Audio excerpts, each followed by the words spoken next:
Chapter 2444, Top-Notch Treatment. 3. It seemed like a person's success was not without reason. Since the Phoenix King had said so, Lung Ruoxue had to give him some face in order to prove her innocence. Lung Ruoxue said, "It's not a problem for me to assist in the investigation, but I don't want to be locked up as a suspect by the Phoenix King. So, I hope the Phoenix King can understand my feelings. Besides, I also want to ask, the treasure room of your Phoenix clan should be heavily guarded, right? How did it get stolen? What kind of strength did the thief have to dare to come to the Phoenix King to steal things? If it was me, I would never have the guts to do that." Lung Ruoxue's words made the peacocks beside her laugh like crazy. Master was really too evil. Her words made the Phoenix King depressed to death. However, the peacocks were also glad that they had acknowledged their master. Otherwise, they would have ended up like the Phoenix King today. When the Phoenix King heard Lung Ruoxue's words, his expression turned even uglier. How could she not know that Lung Ruoxue's words were correct? However, under the circumstances where she could not find the thief, she had to at least find someone to vent her anger on, right? But now, it seemed that his idea was going to fail. Lien Wu was worthy of being the advisor of that bitch, Wu Cheng. He was really difficult to deal with. The Phoenix King was secretly depressed for a while. Then, he directly ordered his confidant, the head butler, who had just regained his senses, invite Lord Lien Wu to the guest courtyard to serve him. "Lord Lien Wu, before this matter is fully investigated, I can only trouble you to stay in the Phoenix clan." The Phoenix Prince then turned to Lung Ruoxue. "No, I'm not. I've long heard of the beautiful scenery in the Phoenix clan's territory. I've long wanted to live here and experience it. Now that the Phoenix King has given me a chance, I can't ask for more." Lung Ruoxue replied with an expression that said she was very satisfied with this arrangement. With that, Lung Ruoxue immediately stood up and instructed the head butler to lead the way. She then led the peacocks and strolled behind the head butler, who was obviously in a daze, as they headed to the guest courtyard to settle down. As soon as they left, the Phoenix King's face immediately darkened. However, Lung Ruoxue wasn't aware of this. At this moment, she was in a good mood as she brought the peacocks to tour the Phoenix clan's territory. However, the trusted butler of the Phoenix King, who led the way, was absent-minded all the way. No one knew what he was thinking. As they walked, Lung Ruoxue suddenly stopped. The peacocks behind her did not know why their master had stopped, but since their master had stopped, they naturally could not continue forward. The moment they steadied themselves, the peacocks heard a loud thud. Following that, they saw a certain head butler who was leading the way had crashed into a huge tree that required at least 10 people to encircle him. In the next second, a certain unlucky head butler fell to the ground with a thud. All the peacocks covered their faces and thought to themselves, "This is too tragic to look at." At this moment, a certain peacock put on a curious look and asked, "Why is there a tree here? It's not a parasol tree either. This is just a decorative tree. It's probably used by the Phoenix clan to admire." Lung Ruoxue sized up the giant tree not far away and made a guess. It had to be said that Lung Ruoxue was right. This tree had been prepared by the Phoenix clan for the guests who had been invited here. Since this place was close to the guest courtyard, many of these giant trees had been planted along the way.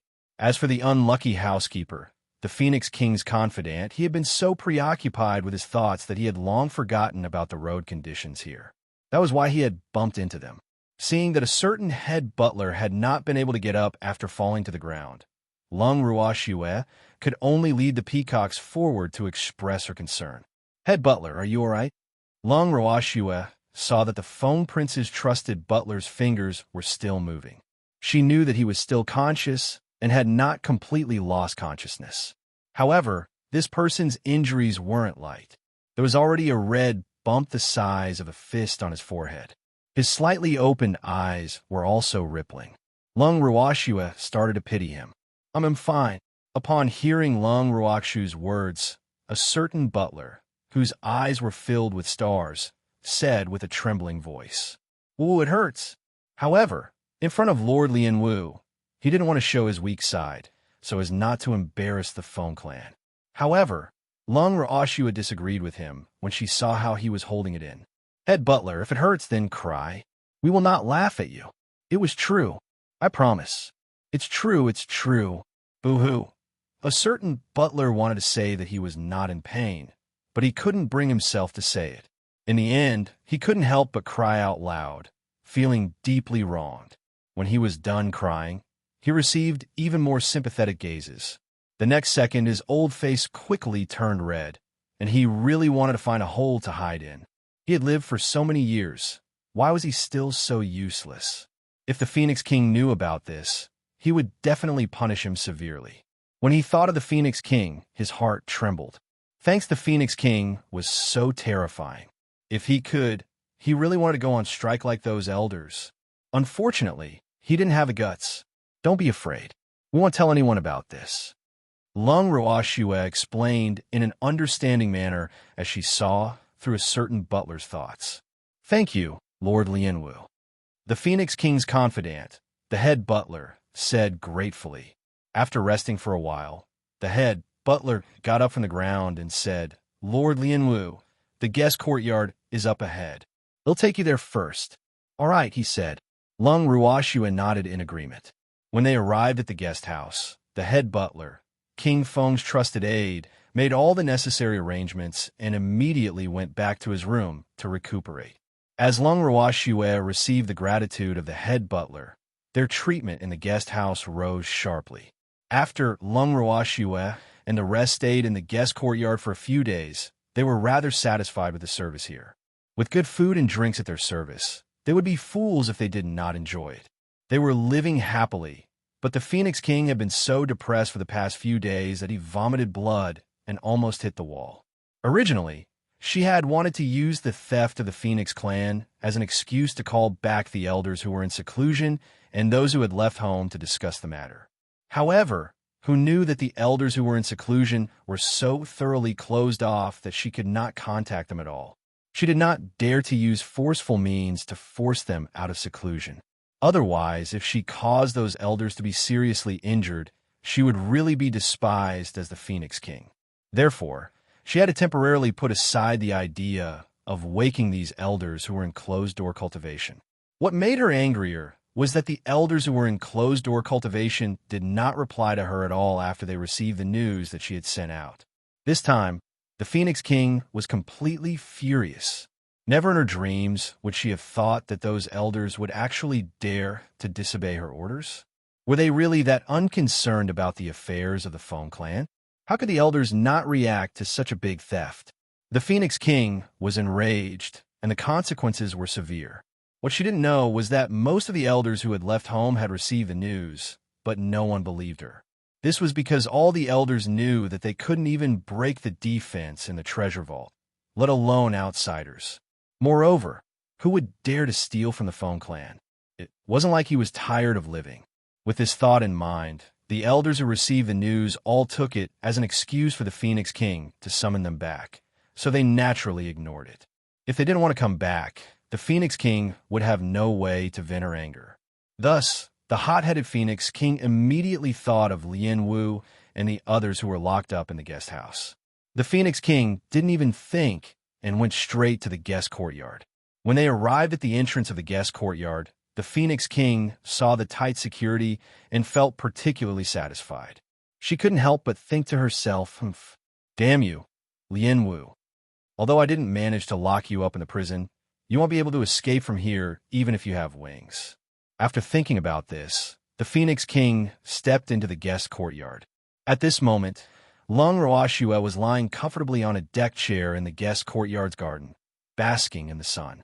Not far away, there were a few Phoenix clan attendants serving her. Her days were extremely comfortable. Beasts followed their master.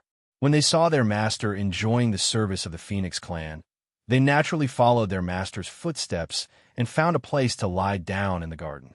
There were also Phoenix clan servants serving them by their side. All the peacocks felt an unprecedented sense of joy when they saw the Phoenix kind's servant's sullen face.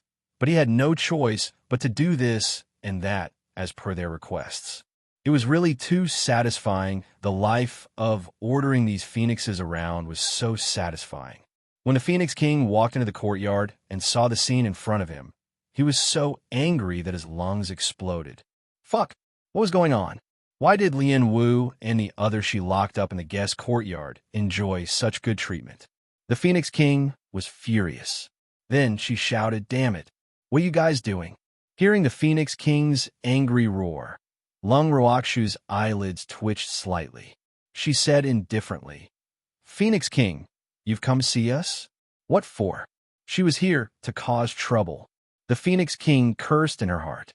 But from the current situation, it was obvious that she was the one who was angry. What was going on? Where's the butler? Was he so thoughtful as to send people to serve these prisoners? Even though the Phoenix King had spoken nicely to Lung Ruoxue and asked for their assistance in the investigation, in the Phoenix King's heart, she had actually treated Lung Ruoxue and the others as her own prisoners. Now, seeing that her prisoners were being treated like top guests, the anger in her heart instantly started to surge. Chapter 2445, Arrival of the Demon. 1. Looking at Lung Ruoxu's smiling face, the anger in the Phoenix King's heart burned even more. Her beautiful fiery red phoenix eyes searched the room, but she couldn't find the shadow of the head butler she trusted. She was even more furious. Fuck! What the hell is this? How could these prisoners live such a carefree life? Especially after their clan was robbed. How could they still live such a luxurious life? The Phoenix King looked at the precious fruits placed on the table beside Lung Ruoxu's reclining chair. The anger in his heart instantly burned like a volcano, and it was out of control. Lung Ruoxue smiled as she glanced at the enraged Phoenix King. She naturally knew why the Phoenix King was angry. However, she had no intention of caring about it. Instead, she stretched out her chubby, snow-white hand and picked up a small red fruit from the table. She placed it to her lips and took a light bite. Damn it! Let go of my fruit. When the Phoenix King saw that Lung Ruoxue had actually eaten his favorite phoenix fruit, the anger in his heart rose even higher. One had to know that the phoenix fruit took 1,000 years to bloom and 10,000 years to bear fruit. Even she was usually reluctant to eat it. But now, she had actually fed it to an ugly pig. How could she feel balanced in her heart? Especially when she saw Lung Ruoxu's big mouth nibbling on her favorite fruit. She suddenly felt like the phoenix fruit was being eaten by a pig. She really felt that the phoenix fruit was not worth it. Although the Phoenix King could not wait to rush up and snatch the phoenix fruit from the pig's mouth, Lung Ruoxue had already finished the phoenix fruit before she could do anything. The Phoenix King was at a loss for what to do with such an outcome. However, she had already taken the food into her mouth. She couldn't possibly ask this ugly monster to spit it out, right? But the next second, the Phoenix King's eyes widened again. Fuck! Still eating? When the Phoenix King saw Lung Ruoxu's hand reaching for the small table at the side, he picked up another phoenix fruit. After playing with it for a while, Lung Ruoxue smiled and said, "Although this fruit is a little small, it still tastes good. You should try it." Lung Ruoxu's words were naturally not directed at the Phoenix King, but at Tsang. After Tsang heard this, his snow-white claws stretched out unceremoniously and grabbed the fruit that was almost the same size as his claws, then threw it into his mouth. After chewing a few times, a phoenix fruit was destroyed by Tsang. When the Phoenix King saw this scene, she was so angry that her eyes were wide open. Her face turned green and then purple, and her towering chest heaved up and down violently. She pointed at Lung Ruoxue, unable to say a single word. Fuck! It was really too detestable. He actually fed her fruit to a cat. If it was possible, the Phoenix King really wanted to tear the cat that ate her phoenix fruit into pieces. Her angry eyes turned into burning daggers and shot towards Tsang. However, Tsang didn't feel it and kept smacking his lips as if he hadn't had enough. Seeing this, Lung Ruoxue could not help but laugh to herself. Of course, she could see that the Phoenix King was very angry. However, she was not a person who would restrain herself just because the other party was angry. Moreover, the Phoenix King was also her enemy. She naturally did not need to care about the Phoenix King's thoughts. Thinking of this, She coldly glanced at the Phoenix King and smiled faintly. Phoenix King, you are the host. As a guest, I want to treat you to these fruits. By the way, please ask your chief steward to send more of these small fruits. There aren't enough to share with so many of us. Lung Roashua spoke lightly, but the Phoenix King's face turned darker and darker. Thanks, fuck. Still not enough to share? Do you all want to eat all of her phoenix fruits? The Phoenix King gritted her teeth and cursed in her heart. The way she looked at Lung Roashua was becoming more and more unfriendly. However, she did not know why she could not vent her anger. This fact made her angry and frustrated. The next second, the furious Phoenix King disappeared from where she was. Seeing that the Phoenix King had left just like that, Lung Roashua blinked her eyes in disbelief. The Phoenix King only stared at him and left after saying a few words. He didn't even roar. This wasn't the Phoenix King's usual style. Could it be that the Phoenix King had been switched? Lung Roashua's thoughts ran wild. The Phoenix King, who had already returned to the Phoenix King Palace, did not know what had happened to her. Why did she leave so easily? Didn't she go to find that damn Lien Wu to vent her anger? Why was he so angry that he didn't say anything and even turned around and left?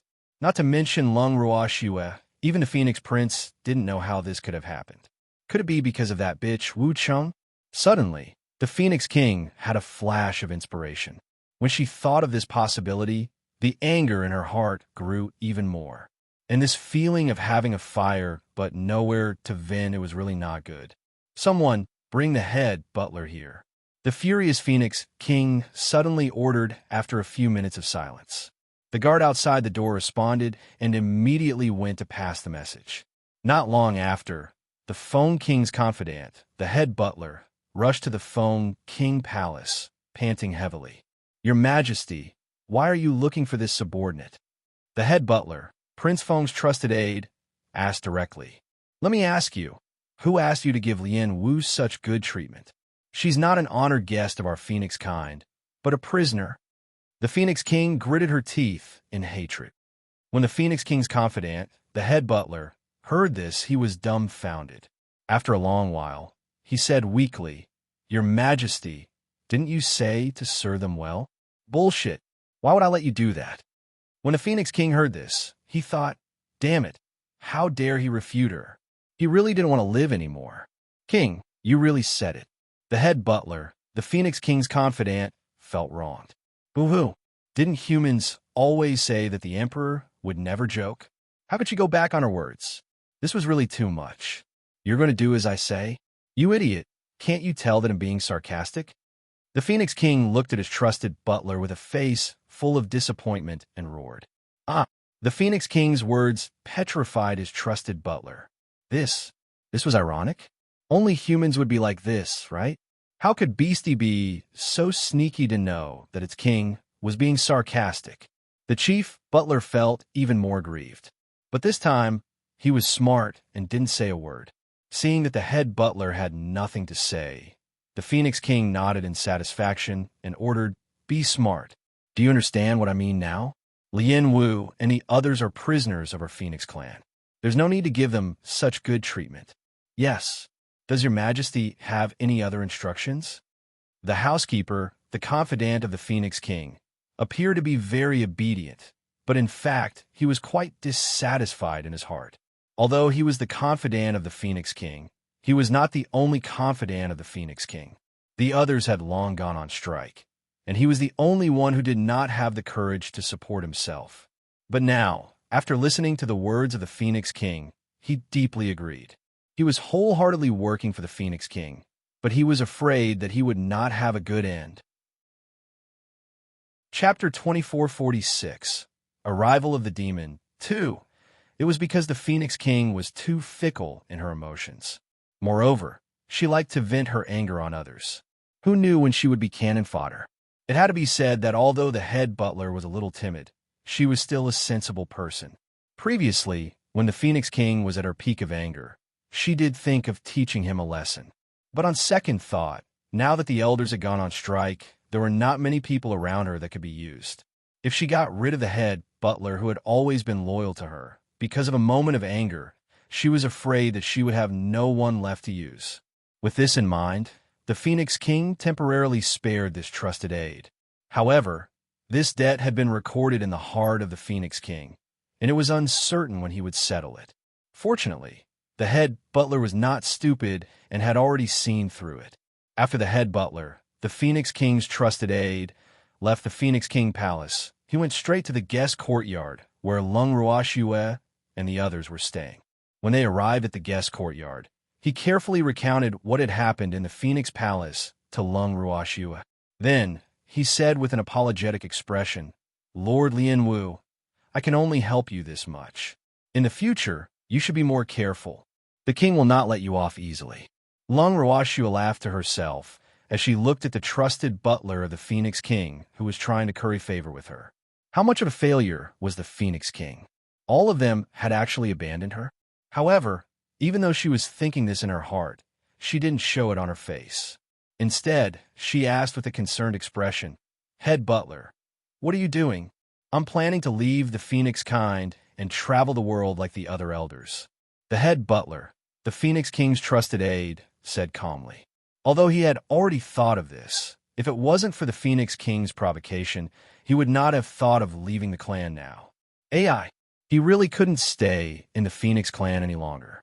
When Lung Ruoxue saw the worried expression on the face of the trusted aide of the Phoenix King, she thought to herself, "All right, yet another one who wanted to run away from home." However, this person's cultivation level seemed to be a little low. The strength of the chief butler was only equivalent to a human god king. With such strength and status, if he were to encounter a powerful expert, he might be forced to form a contract with him. After all, not all the powerful cultivators were afraid of the Phoenix clan. If they were really cooked, even if the Phoenix King stepped in, it would be of no use. Moreover, the Phoenix King hated the clan members who had run away from home to death. Would she stand up for them? At the thought of this, Lung Ruoxue revealed a worried expression and reminded, "Head butler, are you sure you want to go out? You must know that it's quite dangerous outside. With your identity, you're the favorite beastie of many experts." "I know, you'll be careful." Lung Ruoxue's words touched the head butler, the trusted aide of the Phoenix King. Look at how loyal Lord Lianwu was. She even knew to care about his safety, Sai. He really wouldn't know if he didn't compete, but once he did, he was shocked. Compared to the Phoenix King, this Lord Lianwu was really cute. In reality, the reason why Lung Ruoxue said that was because she was truly worried about the Phoenix. More than that, she was trying to sow discord and divide the Phoenix clan. Only by drawing more and more members of the Foam clan to her side would it be more beneficial for her future actions, right? Let's see how she'll be able to do anything when the Phoenix King really becomes a commander with nothing. Lung Ruoxue was extremely satisfied with her own thoughts. She even felt that this head butler, who was the Phoenix King's trusted aide, was much more pleasing to the eye. Even though this fellow was the Phoenix King's trusted aide, he treated them pretty well and took care of them very well.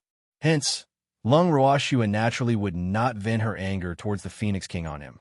Not only that, Lung Ruoxue even generously took out a few bottles of elixirs and gave them to the head butler. In an instant, the head butler was moved to tears.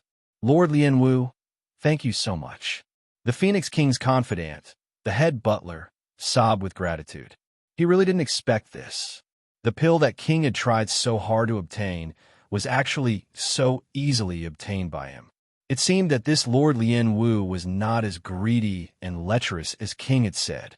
In an instant, the head butler, the Phoenix King's trusted aide, vindicated Lung Ruoxue. "Thanks, head butler. You should know that there is some unhappiness between me and the Phoenix King. So, you can't give the pills I gave you to the Phoenix King. Otherwise, if I find out, you will bear the consequences." Lung Ruoxue said the ugly words first. "I want tea. I won't give it to the Phoenix King, I promise." The head butler, the Phoenix King's trusted aide, quickly said. He needed these pills to protect himself when he left the Phoenix clan. How could he give them to the king? In the hands of the king, would he still have a share? Although the Foam King's trusted butler was not very powerful, he was definitely a wise man. Naturally, he would not offend Lord Lianwu just to please the king. Moreover, Lord Lian Wu was able to take out such a good pill, which made him even more determined to make friends with him. That's good. Lung Ruoxua nodded in satisfaction. Following that, the head butler, the Phoenix King's trusted aide, took out a fiery red feather and gave it to Lung Ruoxua. He said, "Lord Lian Wu, I really don't have anything valuable on me. This feather is a very important treasure to our Phoenix clan, and we won't easily give it to others. Now I'm giving it to you.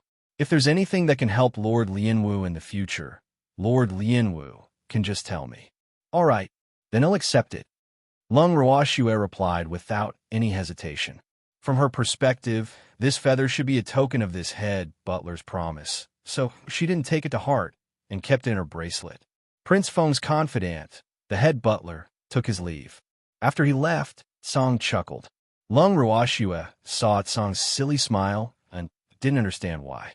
Seeing Nyo looking at him with a face full of question marks, Cold laughed even more happily. "Girl, you must not understand the significance of that feather to the Phoenix clan," Azure said with a mysterious smile. "What?" Lung Ruoxua didn't understand. Was there any other explanation for the feather?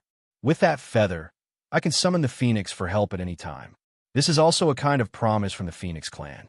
Although it's not a contract, as long as the Phoenix doesn't take back its feather, this promise will always be in effect," Azure explained with a smile. "I see." Lung Ruoxua nodded. "However, this feather might not be of much use to you, but it's still a token of my heart," Song added. Lung Ruoxua could hear a hint of sourness in its mouth when it spoke of its intentions. It seems like that Phoenix knows how to repay a debt of gratitude, Lung Ruoxua said after feeling a chill. He had only given him a few bottles of pills in exchange for a feather with the effect of a promise. He had profited, right? Song, who knew Lung Ruoxua's thoughts, pouted and said, "Those pills of yours are much more important than that useless feather. So you've lost out." "Song, debts can't be calculated like this," Lung Ruoxua said with a smile. She didn't think that she would be able to gain a Phoenix's favor if she made a loss. It was a few bottles of pills to her. Seeing Lung Ruoxua's thoughts, Song could only surrender. Who asked Nyo to not lack medicinal pills? Chapter 2447, Arrival of the Demon 3. "Girl, how long do you plan on staying here?" Azure changed the topic. After Song asked the question, he realized that Lung Ruoxua was in a daze and didn't hear what he said. Instantly, he was a little angry. The reason why Lung Ruoxua was in such a state was because she had suddenly received a voice transmission from the demon. He heard the demon ask him where they were. How much longer until this matter was over? Lung Ruoxua truly did not know how she should answer because she had made the matter seem a little complicated. When she felt a pain in her arm, she looked down and saw that Song had made a cut on her white arm with his sharp claws. A trace of blood was already seeping out of the wound. "Song, what are you doing?" Lung Ruoxua was a little speechless. Then, she quickly consumed an ordinary healing pill. After seeing that her wound had healed immediately, she looked at Song helplessly. What was Song doing? "You're not concentrating." "Oomph," Azure said with dissatisfaction. What's wrong?" At this moment, the demon's voice rang out in Lung Ruoxua's heart again. On the other side, the demon was also extremely worried when he saw that had not replied after a long time. The demon just sent me a message. "Wait a moment." Lung Ruoxua stroked Song Shue's white fur and consoled her. However, Song was quite dissatisfied with her words. "Oomph, why was it ranked behind that fellow?" Song Gung was furious. He simply turned his fluffy little head away and was prepared to ignore Lung Ruoxua. After Lung Ruoxua reported everything that had happened to Evildoer and told him not to worry about her, Lung Ruoxua then turned her gaze at Song. However, she suddenly realized that this little fellow was being a tsundere. Ugh, was he really going to ignore her? Lung Ruoxua looked at Song helplessly. She realized that the people around her were getting harder and harder to serve. However, before she could pacify Song, a devilish voice came from her heart again. I'll go find you now. Wait for me." Why are you here?" Lung Ruoxua asked hurriedly. Her current identity was Lian Wu. The demon was here, and if he was exposed, I can introduce myself and say that I'm your male pet." After saying that, the demon cut off the voice transmission. Male pet. When she heard these two words, Lung Ruashua took a long time to regain her senses. She couldn't help but cover her face. Whoa, what kind of stimulation did this evildoer go through? While Lung Ruashua was still in a state of shock, the evildoer who had been waiting for her at the gathering point had already told Uncle Long, Dong Fangyu, and the others about his thoughts. When everyone heard this, they all bravely expressed that they would follow the demon to find Shui, or else they would not allow him to leave. The demon had no choice but to report Shui Heir's current situation to them, and brought along many of his children. When they arrived at the Phoenix territory, everyone shouted a few times towards the inside in a very well-behaved manner. "Is there anyone? Are there any living things?" Shwa shwa. As they finished speaking, a few fiery red figures appeared in front of everyone and said angrily, "Who are you? How dare you trespass on the Phoenix territory?" "We didn't trespass. We're here to find someone." Uncle Long replied with a smile. "Looking for someone? Oomph. The person you're looking for isn't in the Phoenix territory, so you'd better leave now. Otherwise, don't blame us for being impolite." One of the beautiful women, who seemed to have a bad temper, roared, "This little girl's temper is really bad." Uncle Long turned to Dong Fangyu and said. Dong Fangyu nodded in agreement. Then, Uncle Long turned his head back and continued to smile. "Little girl, the person we're looking for is Lord Lianwu. She's been ordered by Lord Wuchen to come to the Feng clan to handle some matters, so you can't lie to us. If you delay God, Lord Fogripple's orders, your Phoenix clan will have to bear the consequences." Upon hearing Uncle Long's words, the few phoenixes who were responsible for guarding the periphery of the Phoenix territory were at a loss. Although their status was not high and they did not know much, they had even heard of Lord Wu's name. Now that this ugly old man had said that he had come under the orders of God, Lord Foggripple, for a moment, these guards did not know what to do. But it was definitely impossible to let them enter the Phoenix territory just like that, because the king had ordered that no one was allowed to enter or leave the Phoenix token, or else they would have to bear the consequences. The guards discussed among themselves through voice transmission. After a while, an older-looking servant asked, "You were sent by God, Lord Foggripple?" "It can be considered so," Uncle Long said after thinking for a while. "What do you mean by considered?" The guard was displeased. "Yes, no. Why are you still calling it count?" "Thanks, it's like this. What about us?" "They are all servants from Lord Lianwa's house. They accompanied my lord's male pet to look for her. When God Lord Riverpool found out, she specifically asked us to pass a message to Lord to quickly bring Feng Xiu back to the Imperial City. Thus, we are mainly here to accompany him in his search for his wife. As for God Lord Riverripple's words, we are just here to bring her along." After saying this, Uncle Long pointed at the evildoer and said to the guards in front of him. The meaning of his words was, of course, to say that he was the Lord's boy toy. The demon's mouth twitched when he heard Uncle Long's words. However, in order to match Uncle Long's words, he deliberately put on a resentful expression and said with a slightly choked voice, "My lord is naturally dissolute and likes men. I'm really worried about not being by her side for so long. If some random cat or dog seduces her and wants to take my place, I won't even have time to cry. So, I asked the guards to pass on the message. They'll definitely be eternally grateful to you." After saying these words, the demon felt goosebumps all over his body. As for Uncle Long and the others who were listening, they were even more confused. None of them had expected that this person would actually make things up like this. Fortunately, they knew that the demon had said it on purpose. Otherwise, they would have vomited blood from disgust. When these words came out of the mouth of a demon, the power was really too great, didn't you? Especially when he had accused Shui of being a playboy and lustful towards men. If Shui found out about this, the consequences were unimaginable. However, the few guards of the Phoenix clan who heard the demon's words were not as agitated as Uncle Long and the others. Instead, they looked at the demon with sympathy. What was this situation? Although Uncle Long and the others were curious, None of them dared to ask the question in their hearts for fear of hearing something terrible. However, just because they didn't dare to ask, it didn't mean that the demon wouldn't ask either. The demon looked at the few guards of the Phoenix clan in confusion and asked shamelessly, "My lords, is there something that I don't know about?" Well, the guards looked at each other. In the end, it was a straightforward male guard who said with a sullen expression, "Humph. How many women were not lustful? Your Lord Lien Wu has a new lover." The clear sky, thunderbolt. This was definitely a huge bolt of lightning. Not only was the demon dumbfounded, but Uncle Long and the others also felt a sense of fear. "Oh my God, you can't just say this. It would kill." Uncle Long and the others instantly felt the temperature around them drop to at least 100 degrees Celsius.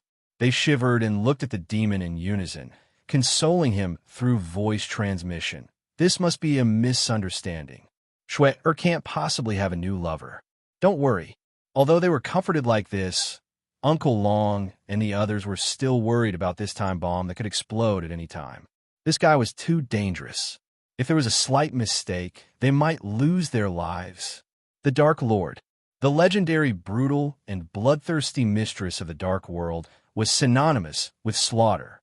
Uncle Long and the rest were trembling in their hearts as they silently prayed for Lung Ruoxue. "Little girl, you're on your own. We can't help you this time." Everyone present could see the demon's hidden anger. However, in order not to ruin Shui Er's plan, his anger was not sensed by the guards of the Phoenix clan.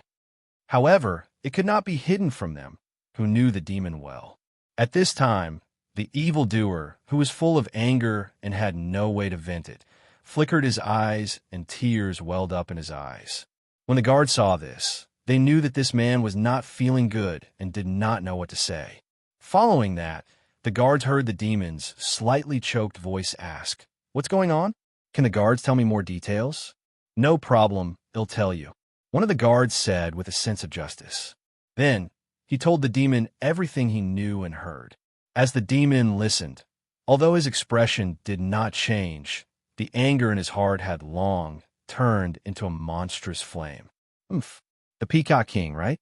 To dare to snatch Shui from him. He must be tired of living." At this moment, the demon drew a big cross on the Peacock King that he had never met before. This also meant that the Peacock King would not have a good life in the future. Because no matter what the reason was, if he had a scandal with his Shui that fellow would not forgive him. By the time the guard finished his vivid explanation, Uncle Long and the others were already covered in cold sweat. Although they believed that the guard's words were exaggerated, no matter what, the Peacock King was destined to be unable to escape the anger of the mistress of the Dark World. The kind-hearted Uncle Long and the others mourned for the unlucky Peacock King for 3 minutes.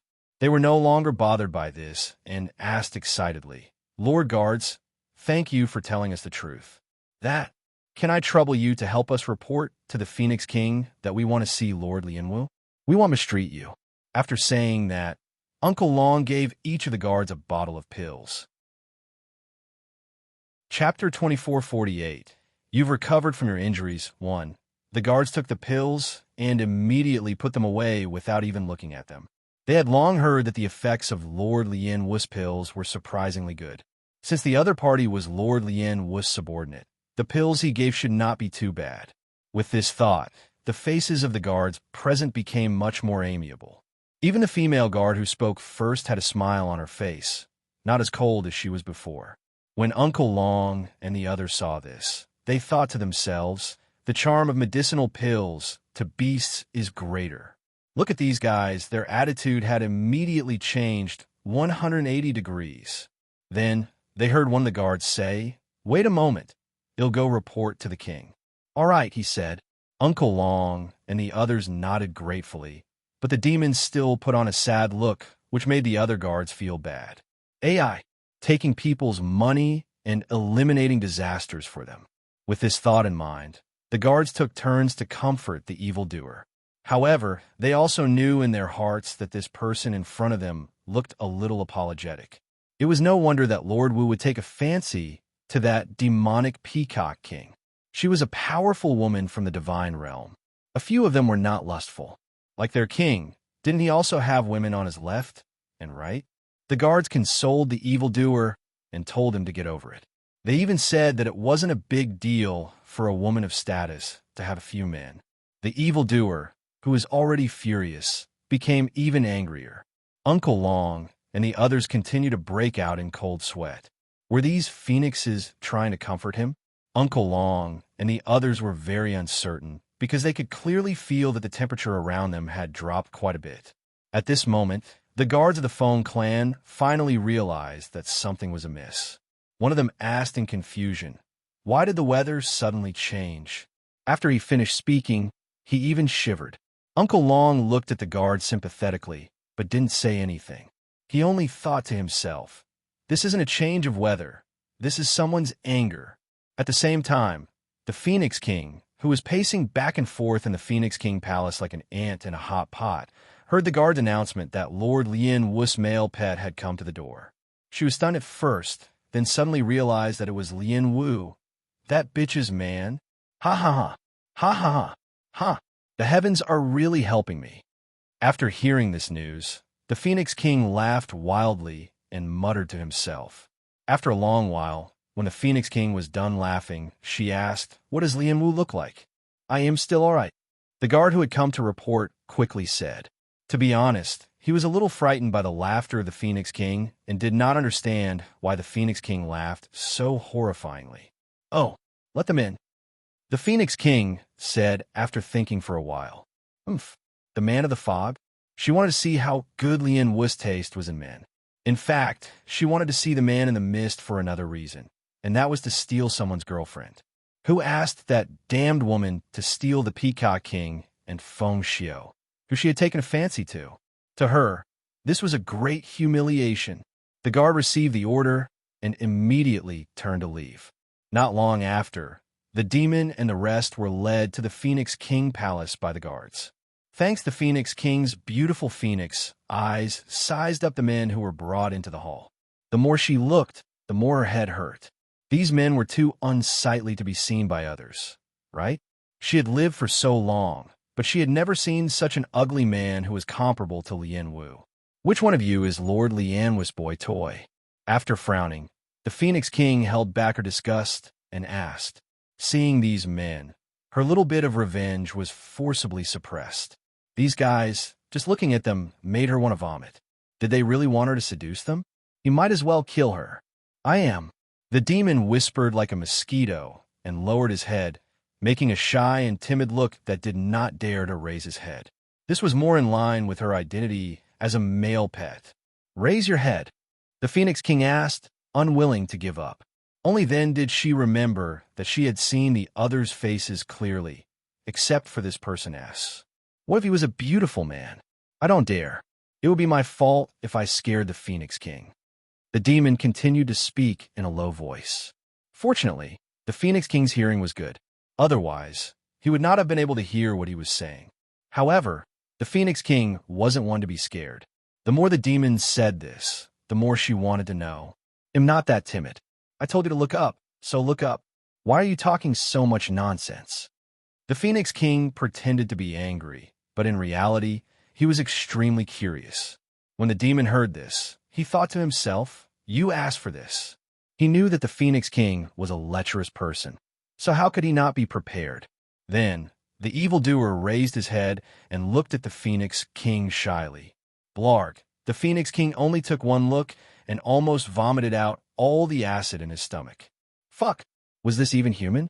Was this even a man? How could he be so ugly? This man was 100 times uglier than the one she had seen before. Not only was her face as big as a pig's head, but she also had a pair of bull's eyes the size of copper bells, a pig's nose, and a big, bloody mouth. Such facial features matched her face. It was really frightening.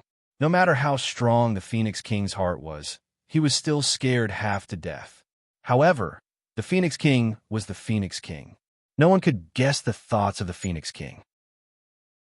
Although she was frightened and her heart was in turmoil, the Phoenix King's beautiful face did not show it at all. However, it took her a long time to come back to her senses. After she came back to her senses, the Phoenix King wiped the cold sweat from her forehead and said, Ah, this young master really has a unique appearance. No wonder Lord Lianwu took a fancy to him. That's right. My lord has a strong taste and likes me. What pretty boy. He only won her heart temporarily. After he gets tired of her, she will still abandon him. But I'm different. My lord will never get enough of me. After scaring the Phoenix King, the demon's goal had been achieved, so he suddenly became talkative. Moreover, he had expressed his dissatisfaction with a certain pretty boy in his words. When the Phoenix King heard this, he was happy. Hee, you guys go ahead. Strangle her to death. It would be best if this ugly woman could show off her divine might now. At that time, the timid Peacock King would definitely not dare to leave with that slut Lianwu. If that was the case, who else could the Peacock King look for other than her? Thinking of this, the Phoenix King suddenly found the demon pleasing to the eye.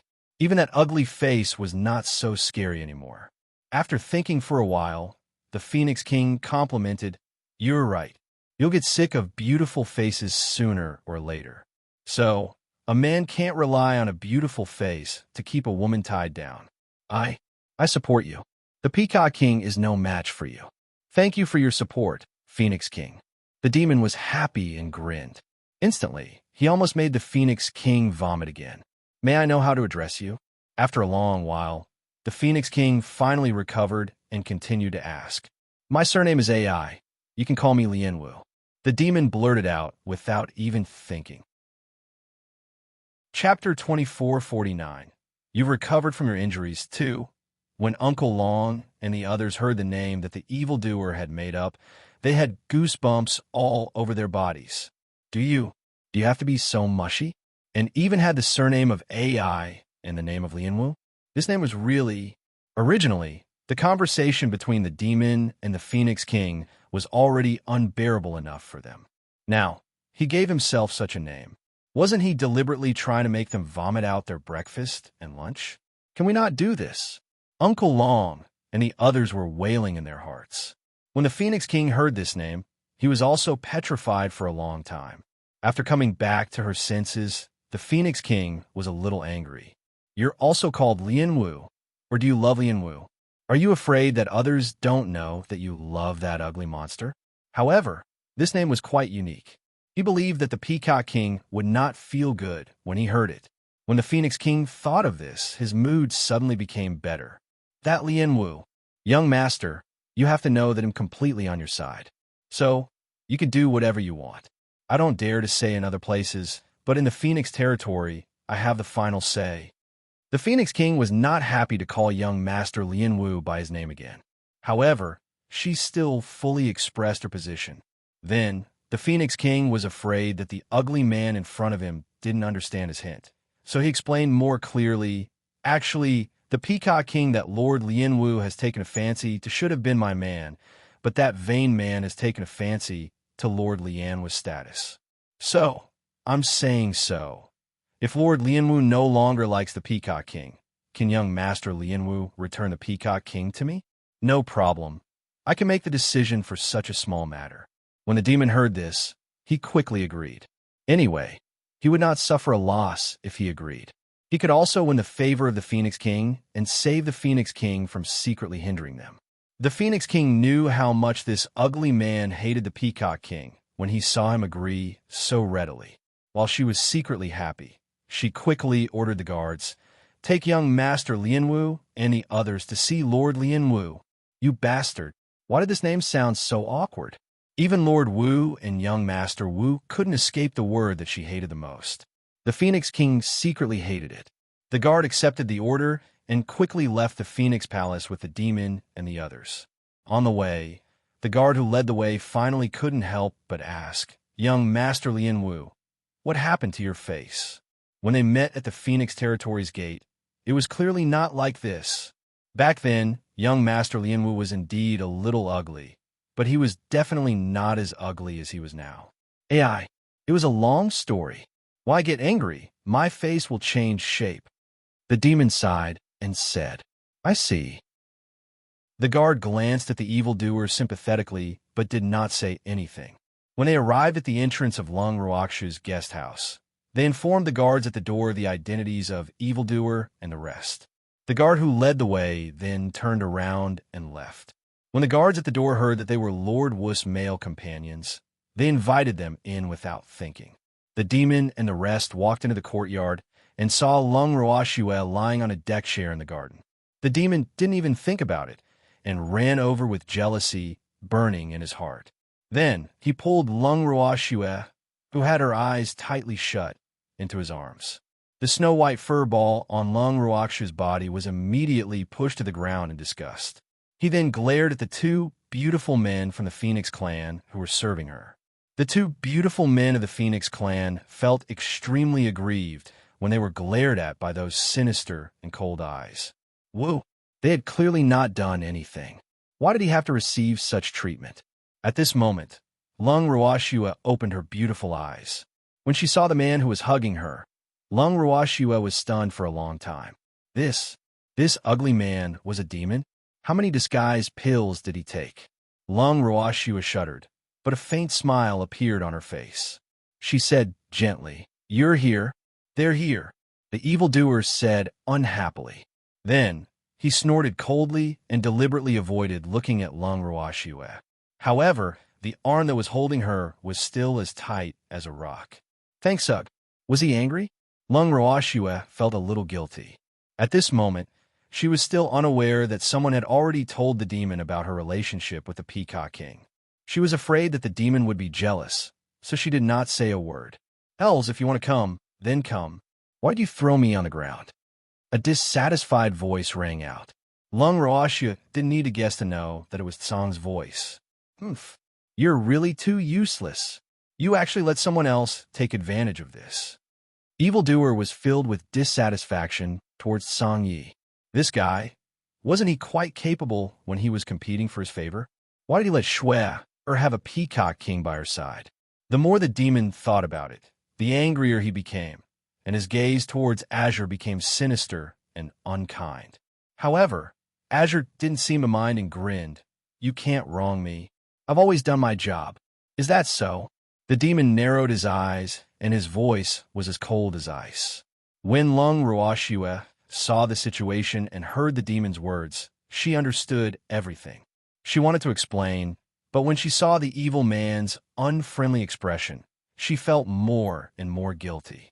"Sob, I didn't do anything." What was she feeling guilty about? Lung Ruoxue was very depressed because of this. Was she a henchman? Lung Ruoxue's heart sank. Uncle Long and the others had already seen through the situation. They secretly looked for a safe place to avoid being affected by someone's anger. This was clearly the rhythm of settling scores. They had to be on guard. At this moment, Lung Ruoxue and the rest heard the demon's roar. "Who is the Peacock King?" I am." "Yes." The Peacock King replied softly when he heard someone calling him. Although he didn't know who this man was, he felt that this man was not kind no matter how he looked. At this time, he still didn't completely realize that the other party was here to find trouble with him. It was only when the demon grabbed the Peacock King by the collar and lifted him up that the Peacock King finally reacted. This guy was here to pick a fight with him. He didn't even see how she came to his side. "My dear, save me."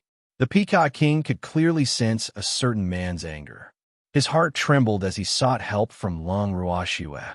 As they were in the Phoenix clan's territory, the Peacock King naturally addressed Lung Ruoxue as "my dear." When the demon heard these three words, his anger rose even more. When Uncle Long and the others heard these three words, they also cried out in their hearts. "It's over. It's finished."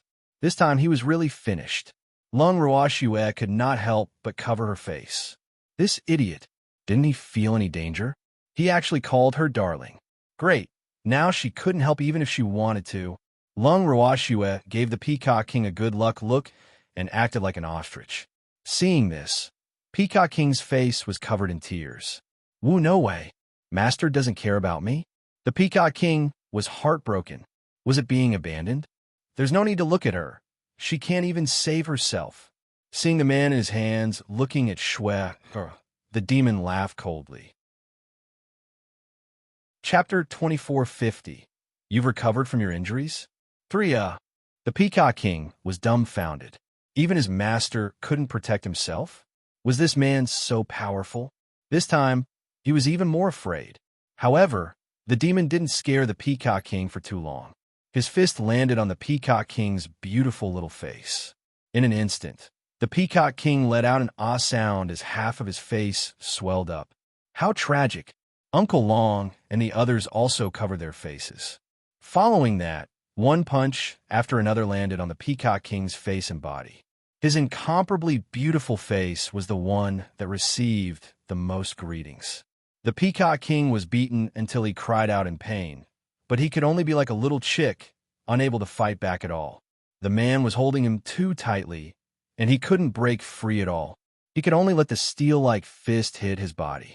The surrounding peacocks saw their king's miserable state, but no one dared to step forward. Woo, this man was too terrifying. The peacocks trembled in fear at this bloody and violent scene, while Azure watched with great interest. He knew that this evildoer wouldn't let go of this flamboyant Peacock King. It hadn't even said anything yet. That pretty boy would be beaten up. Song felt great in his heart. The other servants of the Phoenix clan had also seen this, and their faces had turned pale with fear. Their bodies were shaking like leaves in the autumn wind. They could finally leave this scary place and get away from this scary man. After an unknown period of time, the demon finally stopped. The pitiful Peacock King had already passed out. "Useless fellow," the evildoer said with a look of disdain. Then he turned his gaze to Lung Roashua. "My dear, it's your turn." The evildoer's voice was cold as he emphasized the word darling. When Lung Roashua heard this, her heart trembled. In the next second, she fell into the evildoer's arms, and the two of them disappeared. "Damn it, my girl." Seeing the situation, Song was so angry that he roared. In the face of this situation, Uncle Long and the others felt that it was better not to participate. Then, they came to the Peacock King, who had been beaten up badly. Uncle Long gave the Peacock King a healing pill out of the consideration that they were all beasts. However, it was just the most ordinary kind. If he gave the Peacock King a good one, a certain man would probably attack again when he saw that the little guy's injuries had recovered. Soon, the Peacock King woke up, feeling the bone-piercing pain in his body. The Peacock King's face was already covered in tears. Was this considered an undeserved calamity? Why did she beat him up? He was still a little confused and didn't know why he was beaten up, but what made him even more heartbroken was that his master didn't help him. The Peacock King felt that he would never love again. After thoughtlessly thinking about it, Peacock King finally remembered his injuries. He took out a healing pill and was about to put it in his mouth, but was stopped by Uncle Long. "I advise you not to eat it," Uncle Long said seriously. The Peacock King blinked his eyes and looked at the middle-aged man in front of him with a question mark. "Why? If you recover after eating and someone sees you, you'll be beaten up again. This is from my experience. Trust me," Uncle Long said, as if he didn't believe that he would lose out. The Peacock King didn't dare to eat it after hearing that. However, he asked in a small voice, "Who's that violent and terrifying man? Why did you beat me up?" Uncle Long glanced at him sympathetically and concluded that this guy was not the type that Shue liked. He was too stupid. Couldn't he tell? And he had to make people say it? It's Lord Lianwis, man. Uncle Long stared at the unlucky Peacock King for a long time before he replied in a low voice. "Arg, no wonder." The Peacock King finally reacted. So that guy was Master's Man. But why did Master's Man beat him up? He didn't seem to have offended Master's Man, right? Although he had reacted, the Peacock King still didn't realize that he had been beaten up because of a certain boy's jealousy. He also accidentally asked what he was thinking. Hearing the Peacock King's ignorant question, Uncle Long and the others could only sigh to express their sympathy. Stupid. He was really stupid. How dare such an idiot be a mistress? In the end, the Peacock King's pure and innocent expression made Uncle Long unable to bear it any longer, and he kindly revealed the truth to him. The one just now was Lord Lianwis' legal wife, and you are Lord Lianwis' new favorite. What do you think is your relationship? You snatched Lord Lianwu, so why wouldn't the main character beat you up? Uncle Long's words were very subtle. If the Peacock King still didn't understand, then Uncle Long would have to express his helplessness. After hearing this, the Peacock King smoothed out this seemingly complicated relationship in his heart before coming to a sudden realization. He couldn't help but widen his eyes and explain with an aggrieved expression, "I, Lord Lianwu, and you don't need to say anything. We already know about the matter between you and Lord Lianwu." Uncle Long quickly interrupted, afraid that the Peacock King would say something wrong. Thanks, however, when the Peacock King heard this, he roared in his heart, "You guys don't know. You don't know anything at all. Master and I are not what you think." The Peacock King felt wronged. However, he also knew the severity of the situation. He knew that the Phoenix King had many eyes and ears here, so he naturally did not dare to tell the truth. But it was precisely because of this that he felt more and more aggrieved. How could he not feel aggrieved? The relationship between him and his master was obviously a show for the Phoenix King to see, but he had actually been beaten up. Moreover, from the words of this middle-aged man, it seemed that he would not only be beaten up once. Sob, this time, he really felt that he would never love again. He was not joking. Looking at the Peacock King's beautiful face, Uncle Long touched his head with sympathy and said, "My condolences. You'll be fine once you get used to it." These words made the Peacock King's heart tremble with fear. In the next second, the Peacock King burst into tears.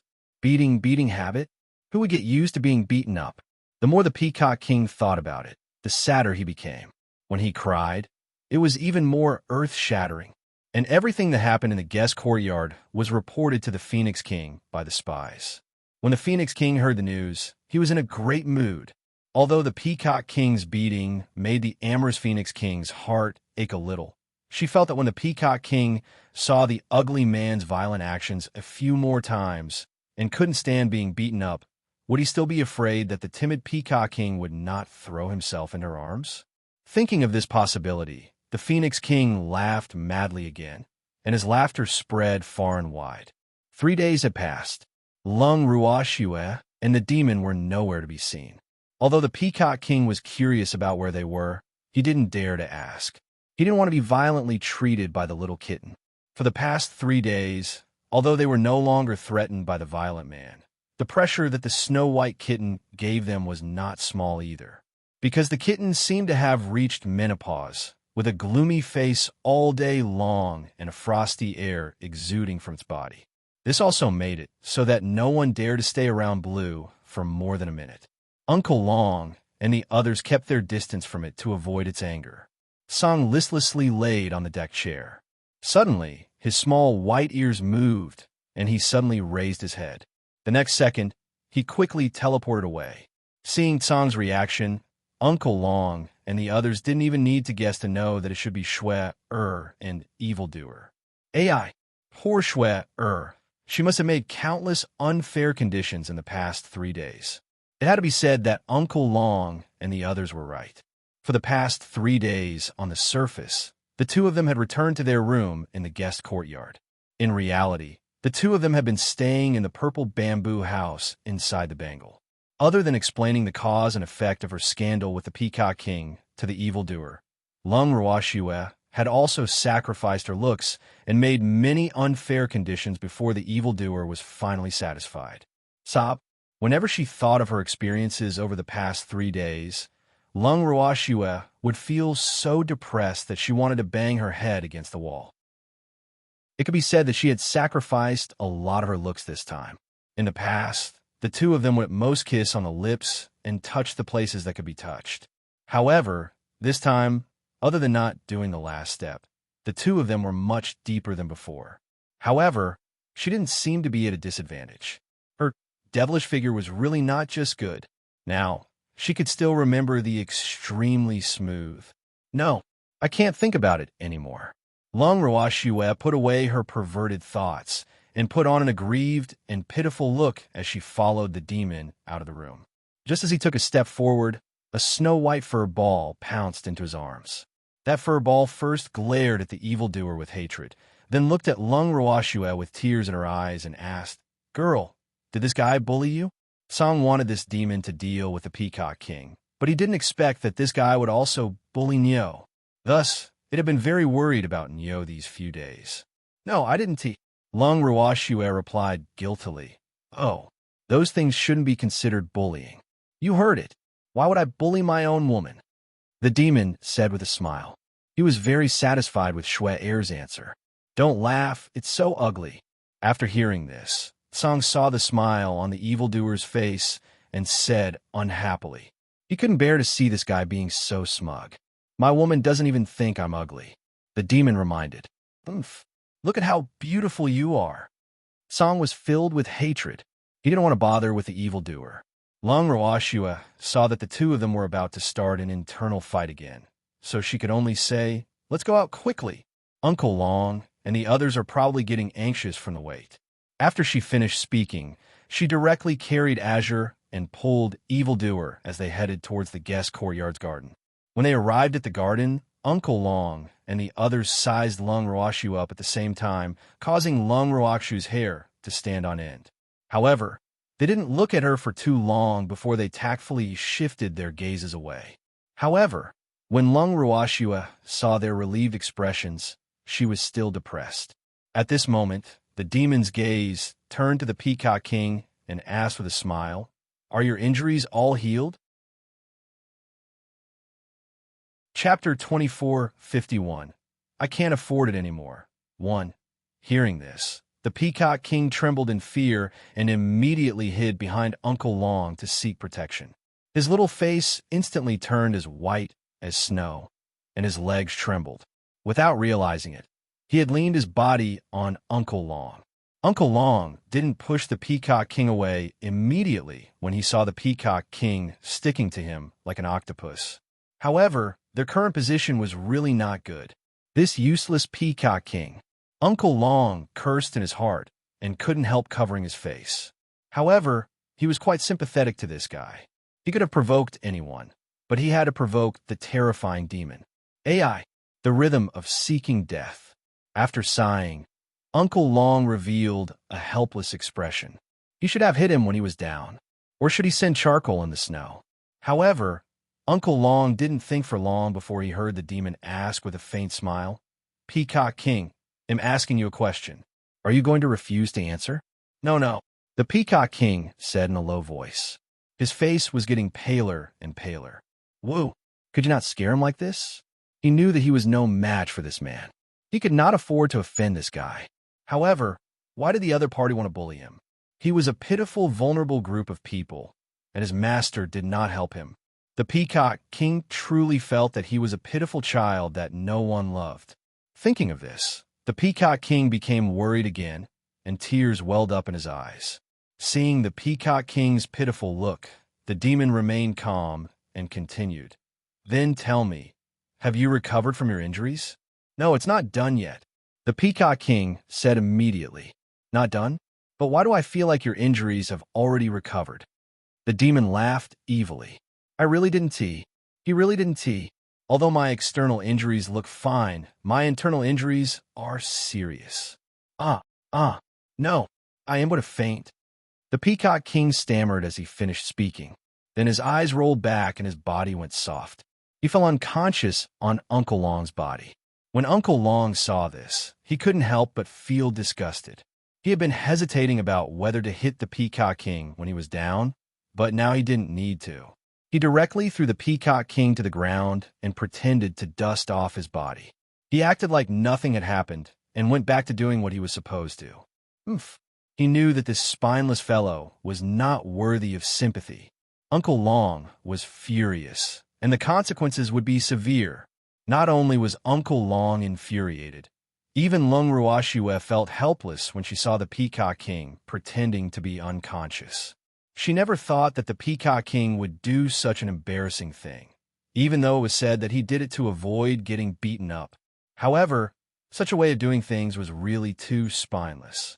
Lung Ruoxue despised him. However, the demon was in a good mood when he saw the Peacock King pretending to be unconscious. He felt that this guy was a potential for shamelessness. If he was properly trained, he would definitely be a good hand if he were to do any bad things in the future. With this thought in mind, the demon directly told Lung Ruoxue that he wanted to put the Peacock King under his name and manage it in the future. When Lung Ruoshua heard this, she didn't dare to disagree. She immediately tried to please him. What's mine is yours. You don't have to be polite, just use it. These words satisfied the demon.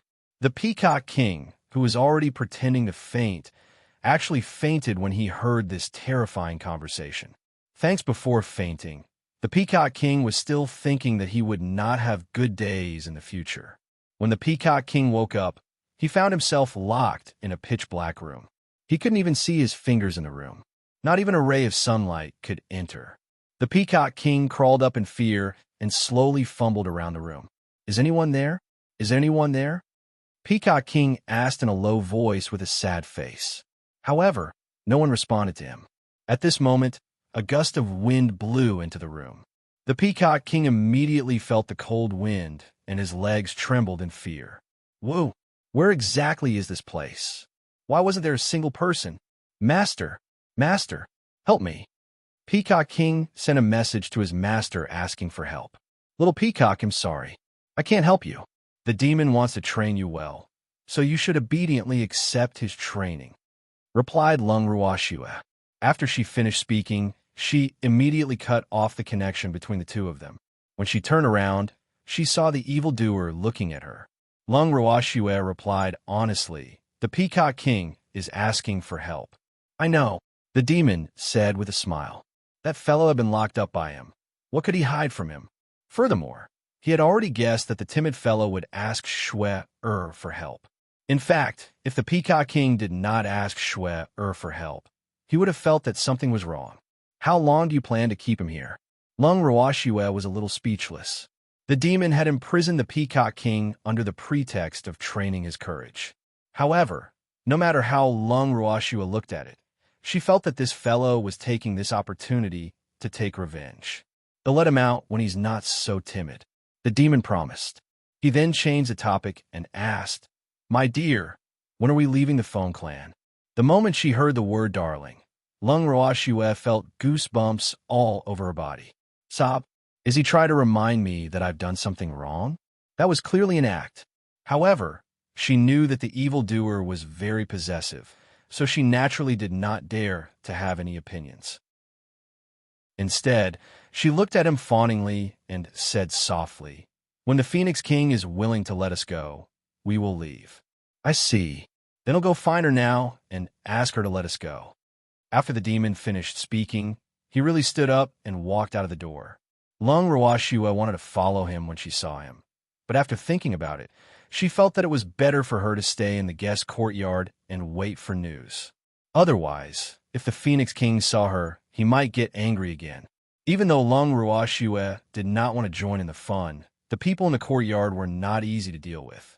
Their personality of wanting the world to be in chaos had determined that they would not let go of any fun. Hence, the moment the demon left, they immediately followed. Even the peacocks followed. In the blink of an eye, Lung Ruoshua was the only one left in the huge courtyard. However, Lung Ruoshua was very calm. She really did what she had to do. The demon left the guest courtyard without any obstructions and went straight to the Phoenix Royal Palace. When the guards at the entrance of the Royal Phoenix Palace saw the demon, they were all so frightened that their livers trembled. Why? Why did this violent fellow come? What do you want to do? The news of this man beating up the Peacock King had spread throughout the entire Phoenix clan. Although they didn't think that this man would beat them up for no reason, they still had to be careful. Glancing at the guards who turned pale after seeing him, the demon laughed in his heart. It seemed that his bad reputation had spread these few days. However, this was good, so that no one would dare to have any ideas about Shue-er. The demon at this moment still treated Lung Ruoshua as a country-toppling beauty. She had never thought that after Lung Ruoshua had changed her appearance, how many men would be interested in her. However, no matter what, Shue-er was the most beautiful in his heart. Chapter 2452. I can't afford it, too. After a few light coughs, the demon forced out an ugly smile and said, I want to see the Phoenix King. Please pass the message. Please wait. When the guard heard that she was not here to cause him trouble, he immediately ran away. A few minutes later, the demon was invited into the Phoenix King Palace. The Phoenix King, who was sitting on the throne, didn't know why this ugly man had come to find her. However, in order to win him over, the Phoenix King still revealed a beautiful smile and said in a tender voice, "Is there anything important for young Master Lian Wu to look for me?" "There's nothing important. I just want to ask when we can leave this place.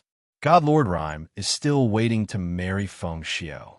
If we let her wait anxiously and come to our door personally, the consequences will be beyond our expectations.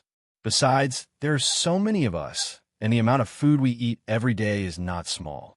I heard that the Feng clan was robbed a while ago, so, reasonably, I think the Feng King should let us go as soon as possible. Otherwise, I'm really afraid that we will eat your Feng clan until you're poor. AI, among us, there are quite a few big eaters," the demon said worriedly. He even had an expression that said him doing this for your own good on his face, which made the Phoenix King unable to vent her anger. The Phoenix King couldn't deny that raising these guys for nothing was a big pressure for the Phoenix clan. However, letting Lian Wu leave just like that made her feel uncomfortable.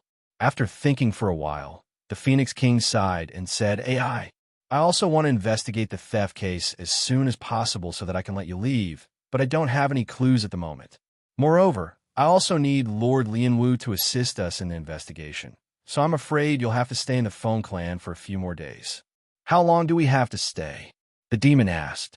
"After Lord Lian Wu is cleared of suspicion, I will let you go," the Phoenix King said through gritted teeth. Originally, she had a good impression of this evildoer, but now, because of the ugly man's relentless pursuit, it had completely disappeared without a trace. Now, all she could think about was, why was this guy as annoying as Lian Wu? However, she was still hoping that this man would cause trouble for the Peacock King. So, even if she hated him, she would not show it too obviously. However, the demon was not a fool. How could he not hear the displeasure in the Phoenix King's words? "I don't know how the Phoenix King is going to clear my lord of suspicion?" Interrogation? The demon asked curiously. I can't disclose it," the Phoenix King said with hatred. How could she not want to? However, as long as she thought of that ugly woman's identity, she had to be careful. Otherwise, if that bitch, Wu Xian, really blamed her, then the one who would be slapped in the face would be her.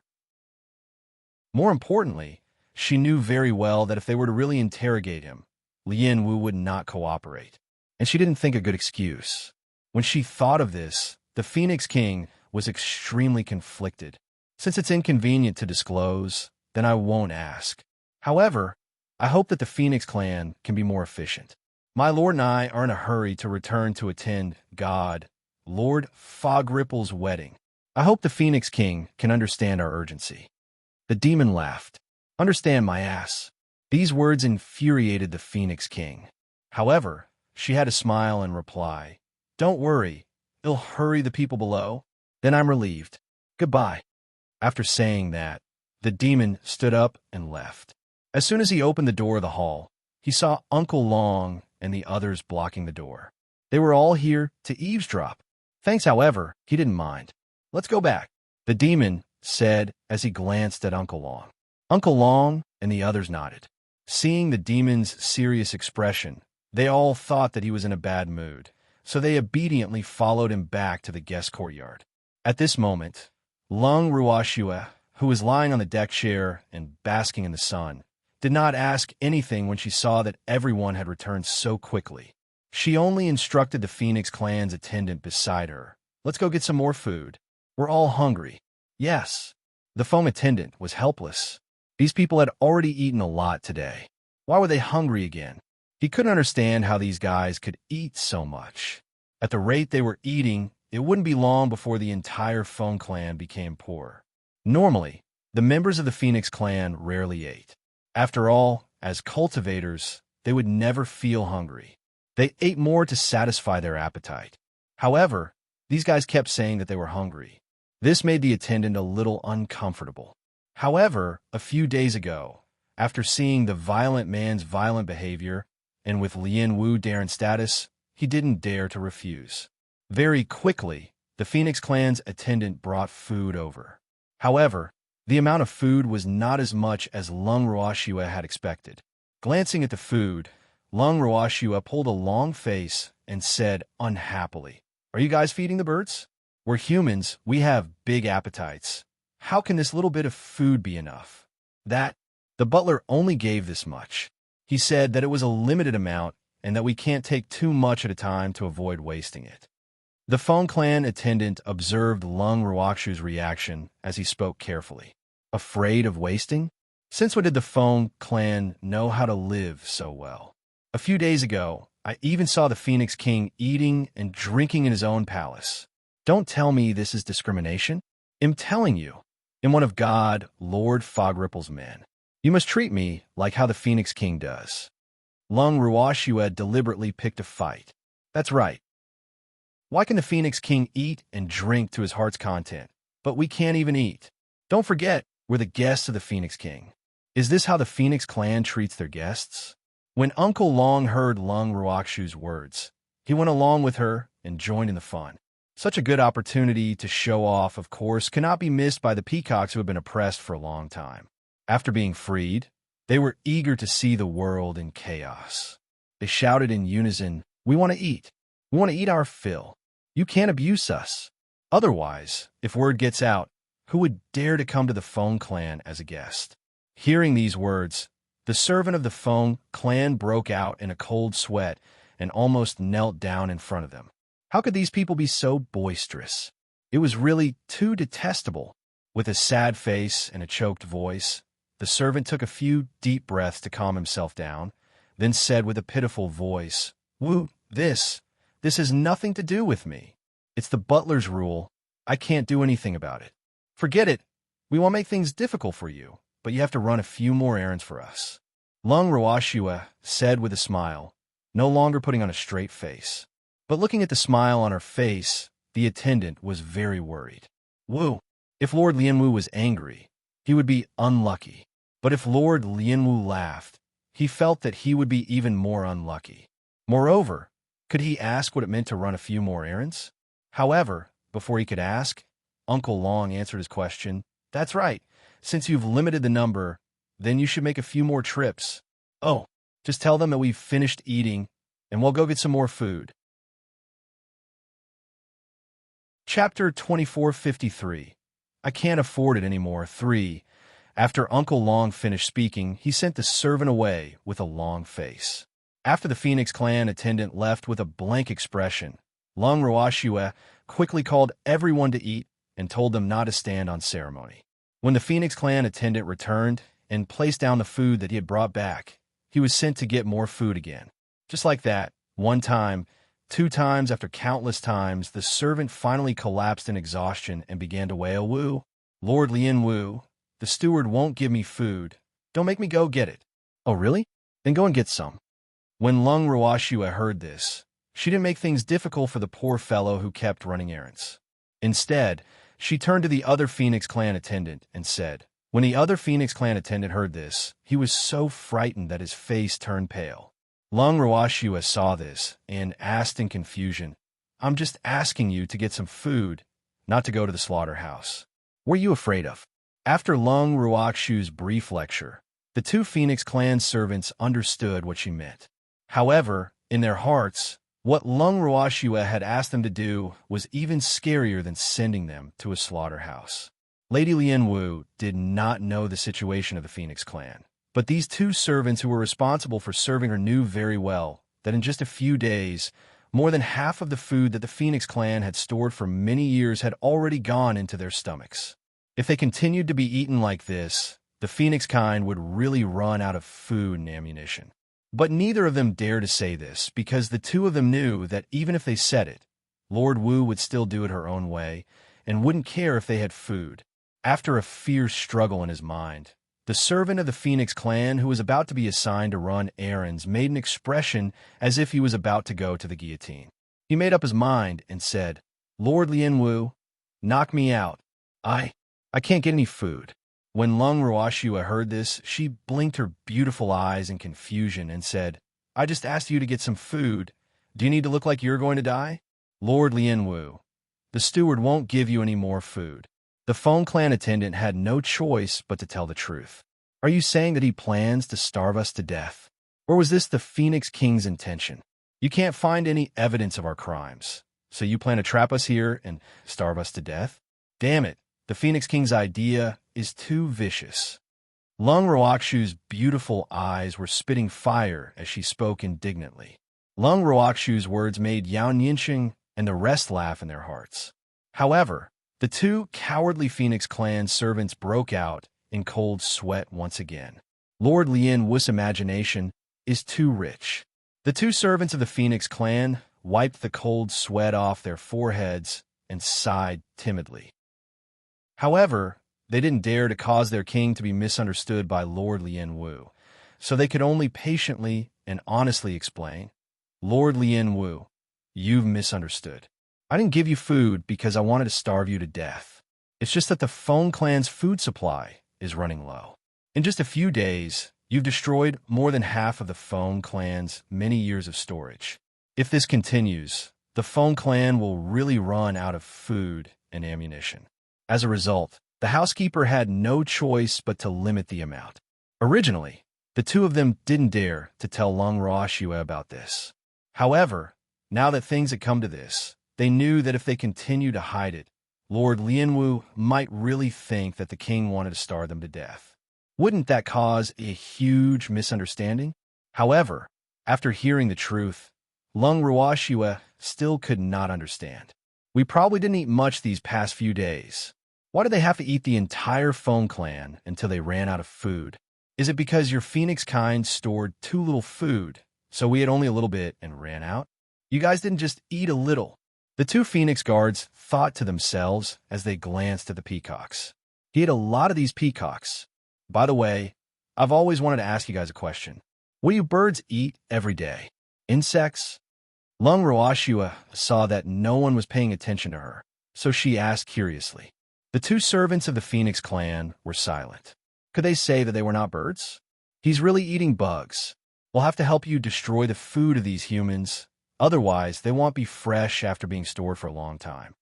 When they tacitly agreed, Lung Ruoxue continued to speak to herself, not even looking at the two attendants' darkened expressions. After a long while, the silent servant then helplessly corrected him. Lord Lianwu, we are not birds. They said they're not birds. Lung Ruoxue turned to ask the evildoer, her face still filled with confusion. A bird. However, if they don't want to be a bird anymore, I can help them. The demon said with a cold smile.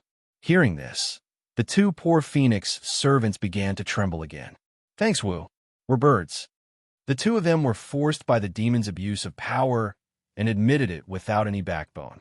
If that's the case, you guys just have to eat the bugs. Leave the human food to us. Lung Ruoxue brought the topic back and ordered again, just do as I said and tell your new butler to look for me if he has any dissatisfaction. By the way, this time you will go together to get food. Lung Ruoxue glanced at the servant of the Phoenix clan, who was crying, and added. These words also made the two attendants, who both wanted the other to run errands, not dare to shirk responsibility. Then, the two brothers in distress left the guest courtyard together. Not long after, only one attendant returned. The moment the attendant saw Lung Ruoxue, he immediately said, Lord Lianwu, the housekeeper refused to give us food and also refused to come see you. What should we do? Without waiting for Lung Ruoxue's reply, the demon stood up and said, I'll go with you to catch him. Oof. You dare to disobey my lord's orders. You're really tired of living. The demon would not let go of the opportunity to beat up the Phoenix in public. Speaking of which, ever since he came to the Phoenix clan, he had wanted to do this for a long time. Uncle Long and the others also had the same idea. So, as soon as the demon finished speaking, a few more figures stood up and expressed their desire to go with him. When the servant of the Phoenix clan who came back to report saw the fiendish look on their faces, he mourned for the new housekeeper for 3 minutes. Then, with the idea that he would rather die than die, he brought the demon and the others to find trouble with the housekeeper. Before Lung Ruoxue could even finish her cup of tea, she saw the Feng clan's housekeeper, who had been in office for less than a week, being tied up like a dumpling and brought to the guest house. Not only that, the butler's entire body was covered in wounds, and his face was swollen like a pig's head. Blood flowed all over his face, and his human form could no longer be seen. He was really quite pitiful. Lung Roashua pitied him for a moment, then pretended to be confused and asked, "Is this the new butler?" "Yes, I am," one of the Phoenix tribe servants replied with twitching lips, but his heart was filled with fear. These people were too terrifying, an entire team of Azura bandits. The housekeeper had been beaten half to death by them, and the food in the storage room had been robbed by them. Now, the Phone Clan really had no more food left. If Lady Wu wanted to eat in the future, he really didn't know where to get her food. Moreover, with his short understanding of Lord Lien Wu these few days, Lord Lien Wu would definitely ask him for food again. At this moment, he really wanted to beg the Phoenix King to let Lord Lien Wu leave. "I really can't afford it." However, even if he had this thought in his heart, he didn't have the guts to say it out loud. "Your spine is as swollen? I heard that the Phoenix clan produces beautiful men." Lung Roashua asked with a pure and innocent look. "You want to see a beautiful man? Then I can only beat up all the beautiful men of the Phoenix clan until they become like this." At this moment, the demon coldly said, I don't want to see it. I'm just curious." Hearing the hostility in the evildoer's tone, Lung Roashua immediately coaxed him. However, the evildoer only gave her a humph and ignored her. This was the sign of him getting angry again. Lung Roashua's face was covered in tears. "Sob, looks like I'll have to coax her again." Lung Roashua felt helpless. However, at this moment, she felt that it was more important to educate the Phone Clan's new housekeeper. Lung Roashua stood up and walked to the front of the butler. She stretched out her hand and waved it in front of his eyes. When she saw his reaction, she immediately said in a serious tone, "Look at you, you got beaten up so badly for some food, Sai. I feel bad for you." Woo-woo. The new butler opened his eyes that were as swollen as steamed buns and looked at Lung Roashua in fear. He could not even complete a sentence and could only continue to wail. "You said you regret it?" "Yes, that's right. Whether you are a human or a bird, the most important thing is to know your own limits, don't you think?" Lung Roashua made a wild guess. Without waiting for a reply from the housekeeper, she continued, "Little bird, since this is your first offense and you've just been promoted, I won't punish you this time. Remember, don't do it again. In the future, I'll ask these two servants to find you for food. Remember to be quick, otherwise, the next time you meet, your end will be 100 times worse than today." Lung Roashua's threats scared the new butler so much that he didn't know how to react other than nodding his head vigorously. He was afraid that if he agreed too slowly, he would be treated violently again. Sob, he was really scared of being beaten up. Seeing that the butler had agreed, Lung Roashua did not make things difficult for him. She immediately untied him and let him go. The moment he was untied, a certain butler immediately ran away without a trace, as if he was being chased by an evil ghost. Looking at his speed, Uncle Long was deeply regretful. The beating was too light. He should be unable to run. A certain housekeeper who had been beaten up miserably after obtaining his freedom did not care about healing his injuries at all. Instead, he ran directly to the Phoenix King Palace. Before the Phoenix King could inform him, he immediately shouted at the top of his lungs outside the door, "King, let those demons go." Chapter 2454. The Caring Uncle Long. 1. When the guards outside the door saw the new butler's miserable appearance, they all felt some sympathy for him. Back then, when he had just taken over the previous butler's job, many of his clansmen were envious and jealous of him, thinking that he was just lucky. However, at this moment, no one would think that way, because all the clansmen already knew that being a housekeeper was a job that could endanger one's life. This time, a certain butler's position could finally be secured. The Phoenix King, who was sitting in the Phoenix King Palace, sulking by herself, was shocked when she heard the howl that suddenly entered her ears. "What are you howling for? Can we talk things out? Hurry up and get in here." The Phoenix King held his forehead and said in an unpleasant tone. The door of the Royal Phoenix Palace was pushed open, and a housekeeper rushed in anxiously. He was not careful and tripped over the high threshold. He rolled in like a ball and directly rolled to the feet of the royal phoenix. Seeing this, the Phoenix King was disgusted. However, this housekeeper was promoted by her, so she had to endure it no matter how dissatisfied she was. Otherwise, it would be a slap in her face. At this time, a certain butler, who was seeing stars in front of him, raised his head and looked at his king with snot and tears in his eyes. He was about to start howling when the Phoenix King spoke first. The Phoenix King's face was filled with disbelief as she exclaimed, "What happened to you?" She hadn't heard that her butler had been beaten up, so when she saw her butler's appearance, she, who wasn't prepared for it, was shocked. The king was beaten up by those evil demons. The butler's body trembled as he spoke of his tragic experience with a choked voice. When the Phoenix King heard this, he was furious. Standing up, the Phoenix King wanted to get back at his housekeeper. However, the housekeeper was already scared out of his wits. He did not dare to let the king settle the score with those fierce and brutal people. He hugged the Phoenix King's legs tightly and wailed in pain, "My king, you can't go. Those guys were too brutal. They were not human at all. Don't you go and provoke them. You're a mid-tier pillar of our Phoenix kind. If you'll disappoint our people." The butler didn't dare to make his words too clear. Otherwise, the king would probably beat him up. What he meant was, "King, you might not be a match for those people. Those people were very despicable and used to using some tricks and schemes. They were no match for them, the simple-minded members of the Phone Clan." Why was he not optimistic about the Phoenix King? He mainly felt that the Phoenix King had to consider his status, so that he would not be like those despicable guys who would gang up on him. In this way, his quality would be reflected. Therefore, he was really afraid that the Phoenix King would be at a disadvantage. The Phoenix King also understood the meaning behind the housekeeper's words, but it was precisely because she understood that she was extremely unhappy. Fuck. Was this considered boosting other people's morale and diminishing his own prestige? She had clearly been bullied so badly, and she wanted to get back at him, but the person involved was still afraid of wolves in front and tigers behind. This made the Phoenix King's heart full of fire. Where should he put it? Although she was unhappy, the Phoenix King quickly calmed down.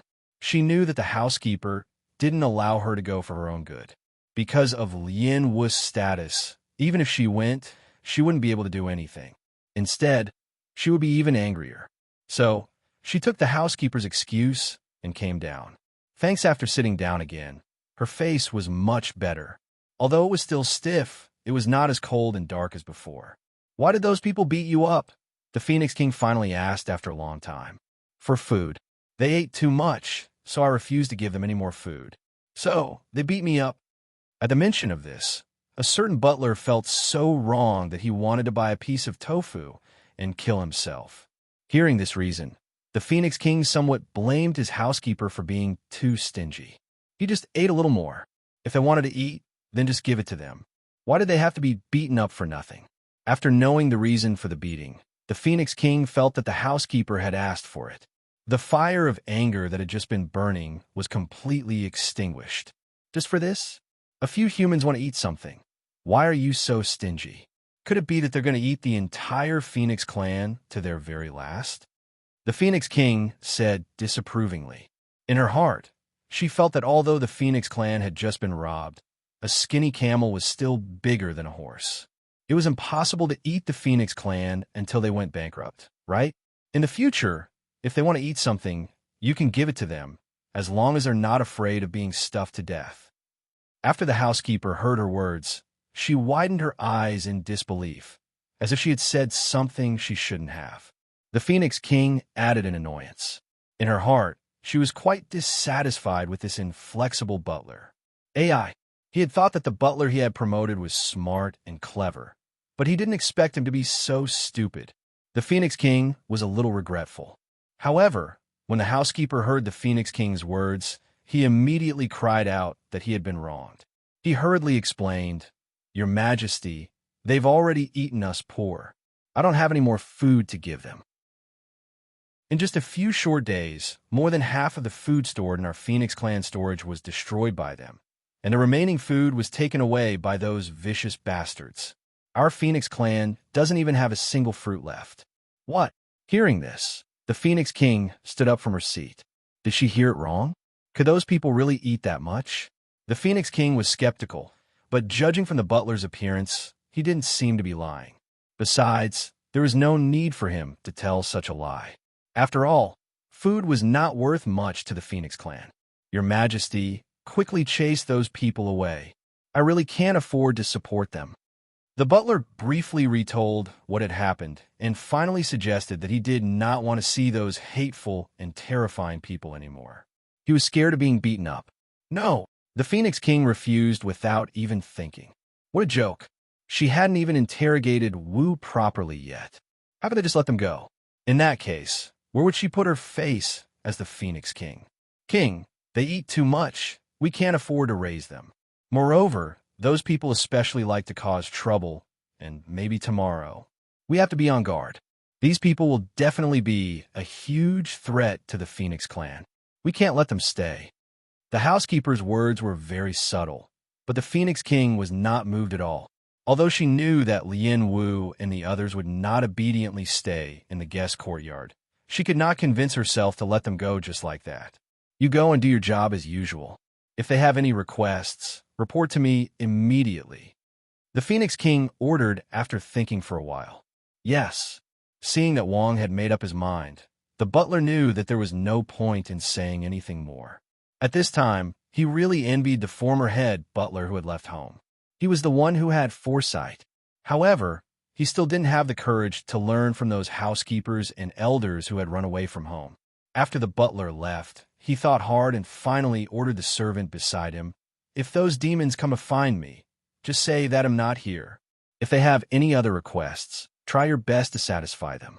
If you can't, report to the king." Chapter 2455.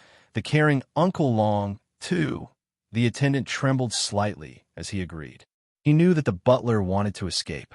In fact, he also wanted to escape, but he didn't have the courage to refuse the butler's instructions. Being a higher-ranking official could crush one's life. The attendant was very worried. However, his worries were unnecessary. Under normal circumstances, Lung Ruoxue would not vent her anger on these small fries.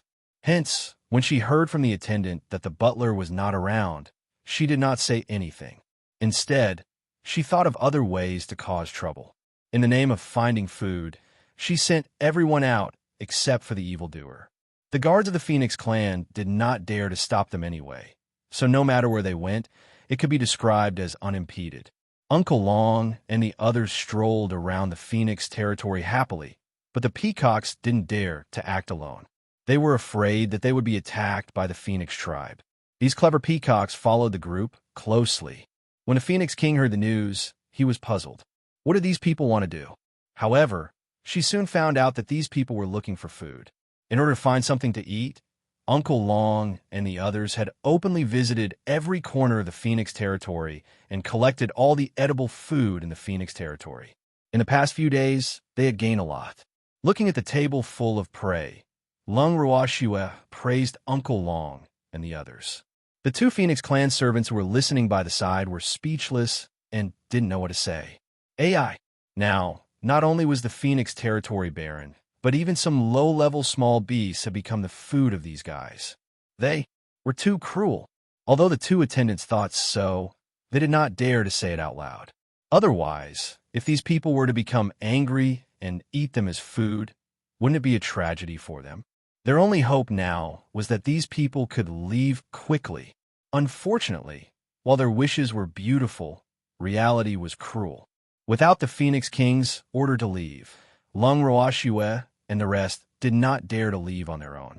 This was also a phrase that Lung Ruoxue often said. Every time the two attendants heard Lung Ruoxue say this, they could not help but twitch their lips. It didn't matter if the food was gone. There was still wine. The wine that Lung Ruoxue had taken out to exchange with the Phoenix clan was also found by the sharp-eared peacocks. Together with the bandit-like Uncle Long and the rest, they managed to snatch the wine away. The 100-flower wine of the Phoenix clan was not spared either, and it ended up in their stomachs. After eating and drinking well, Uncle Long had nothing else to do, so he began to practice with the peacocks in the yard. Of course, they wouldn't spar in their own courtyards. The location they chose to spar was the open space outside their residence. After destroying most of it, they continued to move. In the past half a month, Uncle Long and his people had moved to countless places, and the Phoenix kind people didn't dare to say anything. In private, there were many phoenixes who wanted to complain to the king. However, due to their low status, they could not see the king at all. In the long run, many of the phoenixes had no choice but to leave home. In reality, the actions of Lung Ruoxue and the others were reported to the Phoenix King by spies. However, after hearing from the spies that the other party was only looking for food, the Phoenix King did not think that the matter was too serious after the sparring session. She even pretended to be deaf and closed her eyes. By the time she realized that the situation was much more serious than she had imagined, it was already too late to control the situation. On a certain day, thanks to the Phoenix King, who was sitting on the throne of the Phoenix King Palace, deep in thought, suddenly heard a loud noise, followed by a series of banging sounds. Then, she saw the door of her Phoenix King Palace break into pieces in front of her eyes. A huge object fell from the sky, penetrated the roof of the Phoenix King Palace, and fell down. The Phoenix King was stunned. After the huge creature fell, it quickly got up from the ground and patted the feathers on its body. It then glanced at the Phoenix King, smiled, and said in an embarrassed manner, "Phoenix King, I'm sorry to have disturbed your rest." "Hee, a mistake. This is just a mistake." The one who spoke was a huge peacock. After saying this, it immediately fled the Phoenix King's territory before the Phoenix King could react. As they ran, the peacock who had been entrusted with such an important task thought to itself, That was close. That was close." Fortunately, it ran away quickly. Otherwise, the Phoenix King would have skinned it. The Phoenix King only came back to her senses after the peacock had escaped. She looked at her door and then at the huge hole in the roof. Her face darkened. Fuck! She was sure that the peacock did it on purpose. Just as the Phoenix King was thinking about this, he heard a squeaking sound coming from somewhere. The Phoenix King was confused, not knowing where the sound came from. Immediately, the entire palace began to shake violently. When the Phoenix King saw this, her face turned pale with fright. She quickly teleported away from the throne and went outside the palace. When she stood still and turned her head back, she saw with her own eyes that her magnificent golden palace had collapsed with a bang. This scene instantly caused the Phoenix King's face to darken even more. The anger in her heart also shot up to the top of her head, and she could not control it at all. Damn it! It must be the work of those peacocks. The Phoenix King was so angry that he wanted to cut those peacocks into 1,000 pieces. At this moment, the guards of the Phoenix clan who had heard the noise and rushed over saw that the royal Phoenix palace had collapsed. Their faces turned pale, and they were at a loss. Finished. This time, the king would definitely be angry. The guards thought with fear. In the end, some of the smarter guards rolled their eyes and pretended to faint. With the help of the guards all reacted and fainted one by one. Seeing this, the anger in the Phoenix King's heart grew a little more, but now was not the time to settle accounts with these guys. You're lucky. The Phoenix King thought to himself with hatred. Then, the Phoenix King disappeared. When she reappeared, she was already in the guest house where Lung Ruoxue was staying. At this moment, the guest courtyard was filled with laughter and cheers. The peacocks surrounded Lung Ruoxue, each of them recounting their achievements. "Lianwu, what a good thing you've done." Seeing them like this, the Phoenix King's anger grew even more, and he couldn't bear it anymore and shouted at the top of his voice. The Phoenix King's words contained a hint of pressure. When the peacocks heard this, their faces immediately turned pale and their bodies began to tremble. As birds, the Phoenix clan's suppression of the Peacock clan's bloodline was quite obvious, and it was not something that the Peacock clan could resist. But after that, the peacocks felt the pressure on them lessen. They knew that it was the little kitten who had helped them. After giving the snowy white kitten a grateful look, the peacocks tried their best to lower their presence. A battle of this level was not something they could participate in.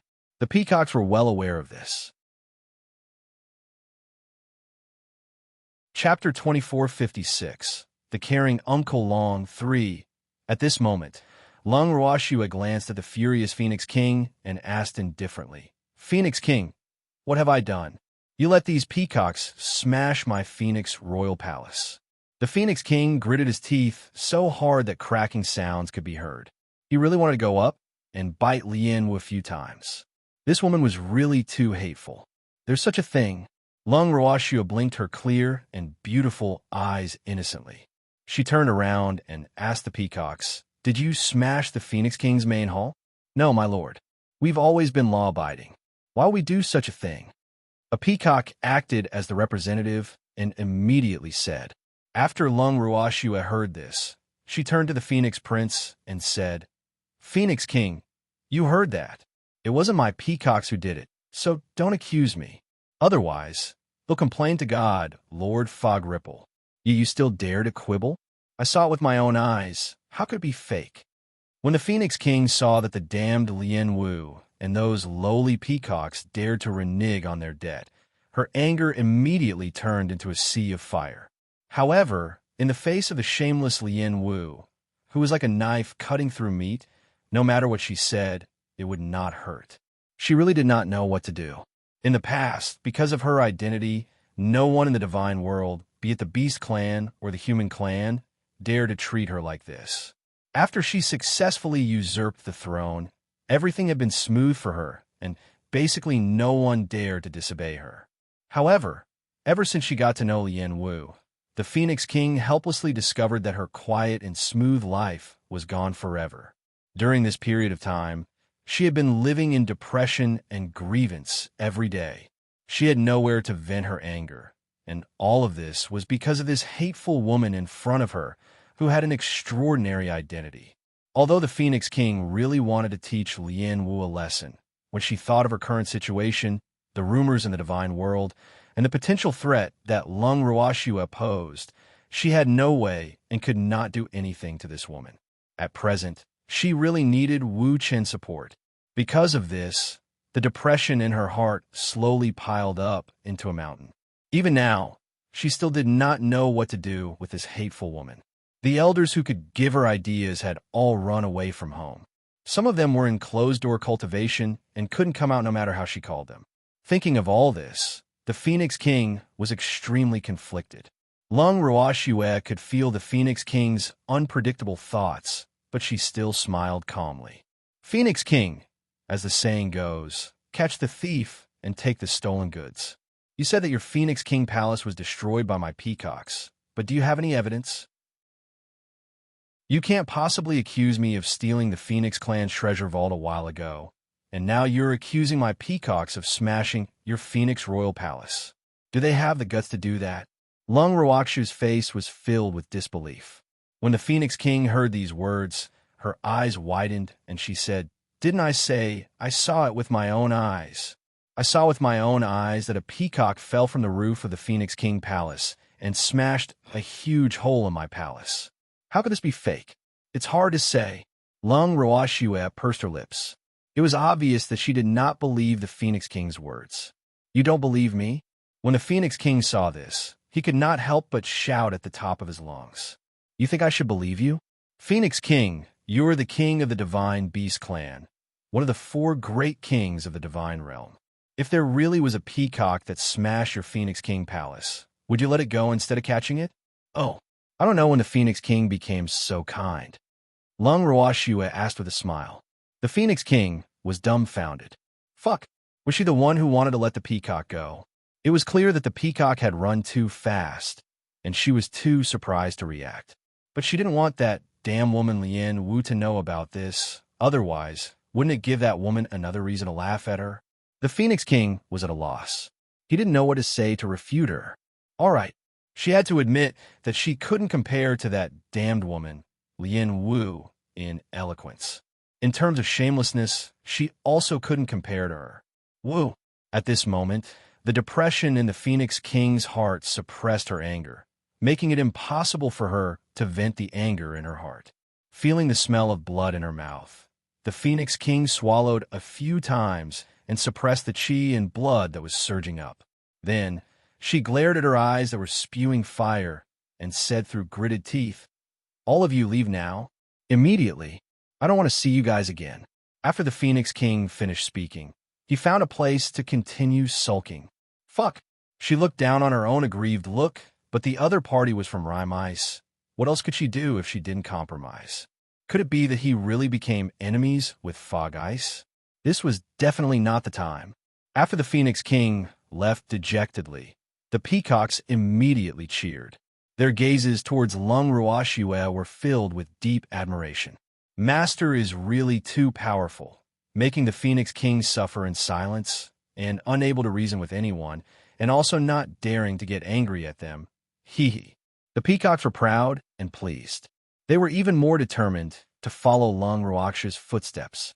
If their master told them to go east, they would never go west. If their master told them to catch birds, they would never catch chickens. With this thought in mind, these peacocks became Lung Ruoxue's most loyal lackeys. Under Lung Ruoxue's lead, they walked towards the direction of the black-hearted peacocks and went all the way to the black. "Let's go." Lung Ruoxue gave the order. Surrounded by the peacocks, Lung Ruoxue and the rest swaggered out of the Phoenix clan. Thanks, however, they did not leave the Phoenix territory immediately. Instead, they returned to the peacock tribe first. After bringing Feng Xiu's family of 4 and the peacocks who stay behind, they slowly walked out of the Phoenix territory. Of course, before she left, Lung Ruoxue did not forget to abduct the 2 servants from the Phoenix clan who had been in charge of serving them. Initially, the 2 servants did not want to leave with them. However, they were moved by Lung Ruoxue's words. "Will you have a good life if you stay here?" The 2 servants of the Phoenix kind agreed. After offending the new housekeeper, they would definitely be taken advantage of to take revenge. In addition, the Phoenix King Palace had been destroyed, so the king might even blame them for not reporting it. With so many things mixed together, if they didn't want to leave with Lord Lien Wu, they could only wait to be punished. Under the Phoenix King's rage, it was possible that he would lose his life. Although they were not strong, none of them were willing to die. Hence, a simple sentence from Lung Ruoxue was enough to lure the 2 of them away. After confirming that they had really left, the members of the Phoenix clan cheered in joy. Of course, Lung Ruoxue and the others were unaware of this. At this moment, they were strolling along the road. Ever since they had left the land of demons, Lung Ruoxue felt that she had gained a lot from this trip. Hence, on the way back, she was in a great mood and even pulled the demon and the rest along to tour the place. Her days were really carefree. Along the way, Feng Luo, who had never left the Phoenix territory, felt that everything he saw was new and interesting. When it came to playing, he was even crazier than Lung Ruoxue. However, Lung Ruoxue had a good impression of this little phoenix, so she indulged him. When Feng Xiu saw that his brother was so doted on by Lord Lien Wu, he felt grateful, but also uneasy. These days were the most relaxed and carefree days he had lived in hundreds of years. However, he didn't know what his future would be like, so he was very confused. On the way back, Feng Xiu remained silent. It was only when they arrived in Chuan City and found a place to stay that the kind Uncle Long had the opportunity to have a good chat with this little fellow. He pulled Feng Xiu to sit in the dining room of the inn. Uncle Long was silent at first. Feng Xiu saw that Uncle Long didn't say anything, so he didn't dare to speak first. After a long silence, Uncle Long sighed helplessly and said, "Little guy, did someone bully you?" "No, I didn't." Feng Xiu lowered his head and said in embarrassment, "Could it be that you can't bear to leave that old pervert, the Phoenix King?" Uncle Long guessed. Feng Xiu's face turned pale when he heard this. He quickly explained, "Uncle Long, you've misunderstood. How could I miss the Phoenix King? I don't want to have anything to do with her at all." "Then why do you look so depressed?" "Let me tell you, little fellow, it's your fortune to be able to follow my family's girl, so don't think about anything else and just focus on following my family's girl." Uncle Long advised, I was chosen by God, Lord Fog Ripple. I can't stay by Lord Lianhua's side." After hearing Uncle Long's words, Feng Xiu couldn't help but ask. If he could choose, He really wanted to only follow Lord Lien Wu. He didn't want to use his body to please others. It was a huge insult to any man with a backbone. Previously, he had no choice but to feign civility with the Phoenix King for the sake of his family. However, when he thought about how he would still have to do the same in front of God, Lord Fog Ripple, in the future, his heart ached from the grievance. That was not the life he wanted, even if the other party was God, Lord Fog Ripple. That's right. In the future, with God, Lord Fog Ripple as your backer, your good days won't be far off. Uncle Long glanced at Feng Xiu and teased him on purpose. Uncle Long, I'll be honest with you. If I had a choice, I wouldn't want to become God Lord Fog Ripple's man. Feng Xiu hesitated for a moment and answered truthfully. Then I won tea. Uncle Long said with a smile. Feng Xiu couldn't help but widen his eyes when he heard this. He muttered to himself in disbelief. Can I? Is this something I can choose? What if I say yes? Uncle Long said seriously. Uncle Long, I don't understand. Feng Xiu was confused by Uncle Long's words. Ha ha, silly boy, do you really think we're from Rhymice? Uncle Long said with a smile. He found it quite interesting to see Feng Xiu's expression change from confusion to shock. Chapter 2457, Cellmate with a Glass Heart. 1. Feng Xiu's eyes widened when he heard this. He looked at Uncle Long in shock and confusion. He didn't hear wrong, right? Did Uncle Long just say that they were not God, Lord Fog Ripple's men? Uncle Long. Feng Xiu wasn't too sure. After calling Uncle Long, he stared at Uncle Long with wide eyes, as if he was asking for an answer. Uncle Long looked at Feng Xiu's shameless expression and smiled happily. He continued to lower his voice and said, We're not people from Rhymice. Then who are you? After confirming it, Feng Xiu asked in shock. At this moment, if he still didn't know that he had been kidnapped, he would be too stupid. At this moment, he was very eager to know who had abducted him. What was the other party's goal? Would it cause harm to his family? Although he was full of questions, he guessed that the other party wanted him to recognize him as his master. As for his family, they would not be able to escape. However, no matter what, it was still better than staying by the Phoenix King's side and continuing to be her male pet, or even losing her life. Feng Xiu was relieved when he thought about it this way. My family's little girl is Lung Ruoxiu. Uncle Long didn't beat around the bush when he saw that the kid had finally asked. Lung Ruoxiu. Is it the Lung Ruoxiu that I've heard of? Is it that Lung Ruoxiu who has a grudge against God Lord Rhyme? After Feng Xiu heard this name, he was shocked and threw out a series of questions. Uncle Long was very patient. He answered them one by one and nodded. Not bad. It's that Lung Ruoxiu. This time, Feng Xiu was speechless. He had thought of many possibilities of Lord Lianwu's identity, but he had never thought that Lord Lianwu was Lung Ruoxiu. After a long time, even Feng Xiu was in a daze. Uncle Long didn't disturb him, but hoped that he could think it through. That was impossible. Otherwise, he wouldn't have chosen to tell the little fellow the truth today. After an unknown amount of time, Feng Xiu finally regained his senses and sighed with a relaxed expression. I didn't expect my future master to be Lung Ruoxiu. Upon hearing this, Uncle Long was extremely satisfied. This little guy was quite sensible. Uncle Long was especially satisfied with the word future master.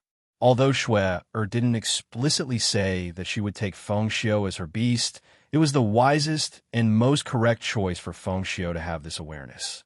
Little fellow, you should be secretly happy to be able to stay by the girl's side, Uncle Long said in a reserved manner. Feng Xiu nodded. He had no other choice. Since the other party dared to tell him his true identity, it was likely that he was certain that he would not dare to escape easily. This time, he had implicated his family. Feng Xiu was a little worried, but he quickly adjusted his mood. Knowing that he no longer needed to be a male pet for God Lord Mist Ripple and that he had successfully escaped from the Phoenix King's pestering, he felt much more relaxed. Even though the future master was Lung Ruoxiu, and there would be a lot of trouble in the future, he would still benefit from it. At this moment, he only thought that by following Lung Ruoxiu, he could get rid of the Phoenix King. It was also a good thing.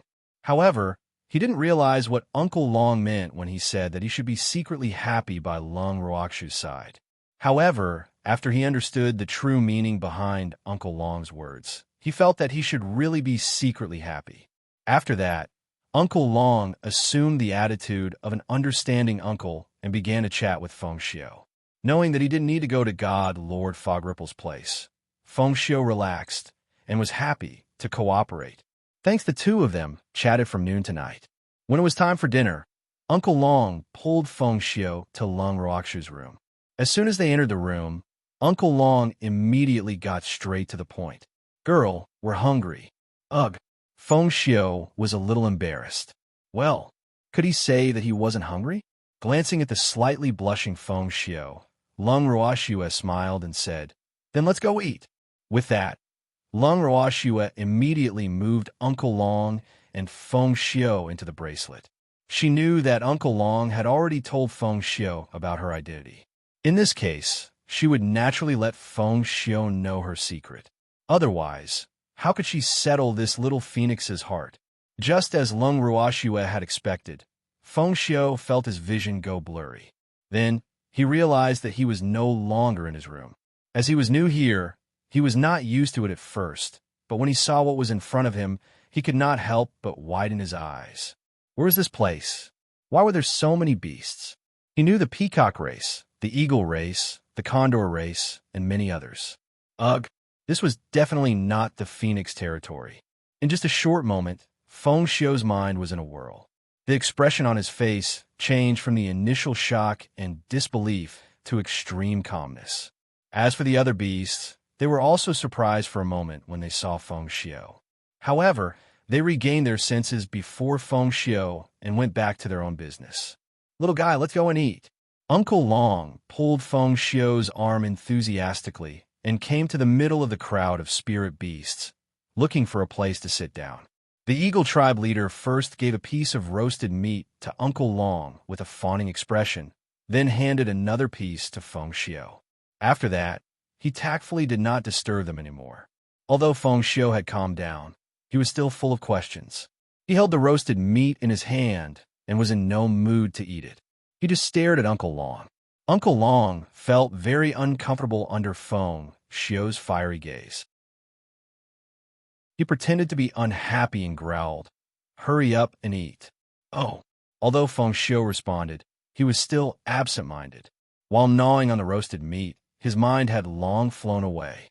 When Uncle Long finally finished eating and drinking, Feng Xiu couldn't help but ask, "Uncle Long, quickly tell me what this place is. How can there be such a beautiful place?" While Uncle Long was eating, Feng Xiu had already looked around the surrounding scenery. The more he looked, the more amazed he became. He couldn't help but want to know where this place was. However, he didn't dare to disturb Uncle Long while he was eating. "This is the little girl's space."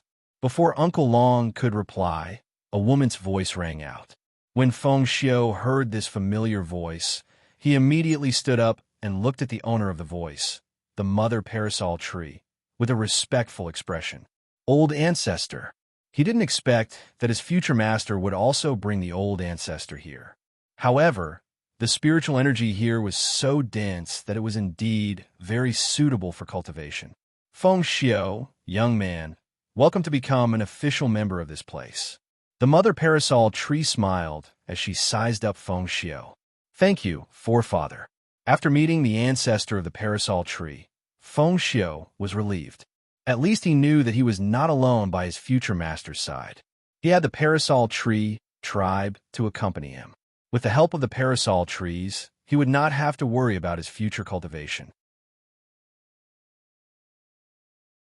Chapter 2458, Cellmate with a Glass Heart 2. Feng Xiu, come with me. It'll take you to see your fellow clan members. The mother parasol tree said after nodding. Same race? Feng Xiu was surprised. Could it be that there were clansmen here? Who could it be? Although he was curious, he still followed the mother parasol tree closely.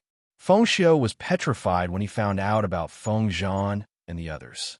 He had never expected that his future master would have so many phoenixes by his side, and these phoenixes were the sinners of the Phoenix clan. Of course, they weren't really sinners. They were the subordinates and guards of the previous King Feng. Although Feng Xiu had heard about the past, he didn't know much. But now, he knew almost everything. Because when Feng Zhan and the other old phoenixes finally saw a little one of the Phoenix clan, they all pulled him aside and began to tell him about their past. So Feng Xiu couldn't help but know. The more he heard, the more shocked Feng Xiu became. At the same time, he was even more aware that if he were to board the pirate ship of his future master, he would definitely have to become enemies with God Lord Fog Ripple and the Phoenix King. However, as their future master, he was not a small character.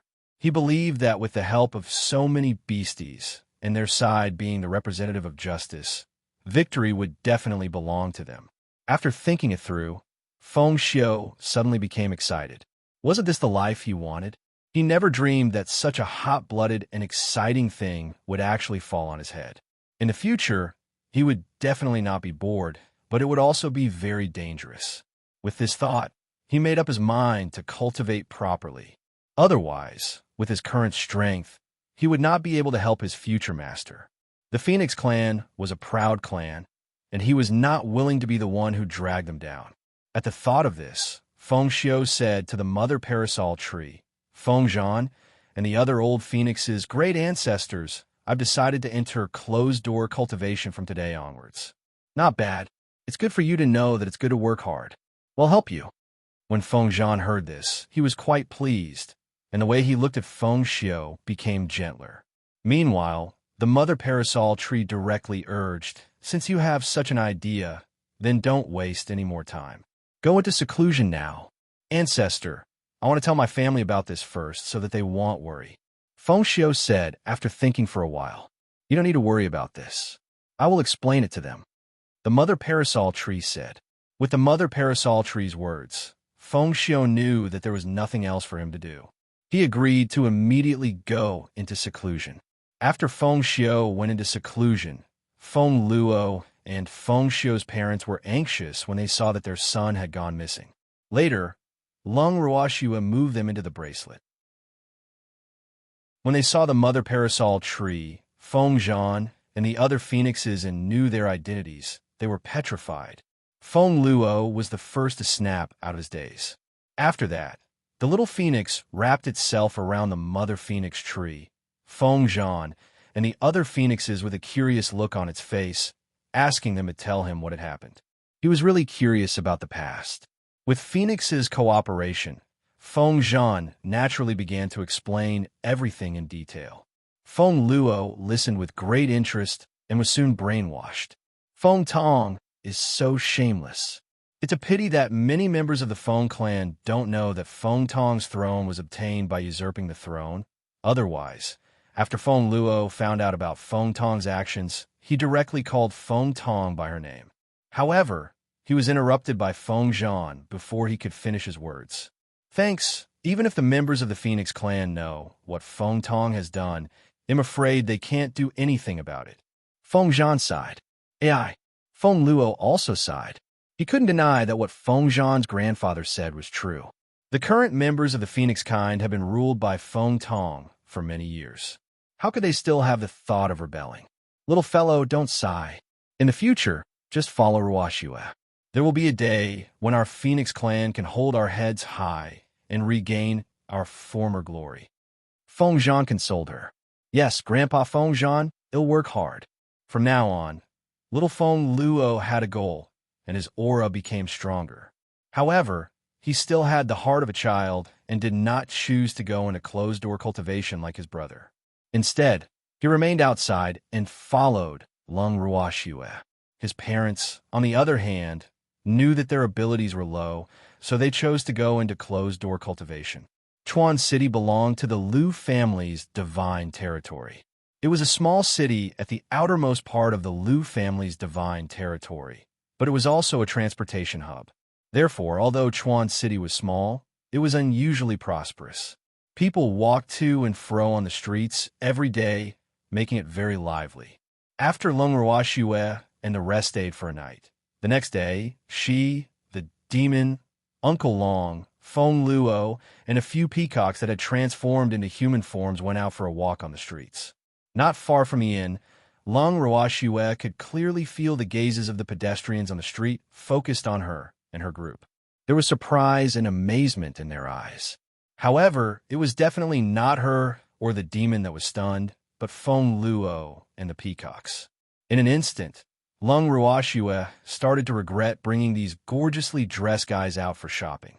These incomparably beautiful men were clearly a huge problem.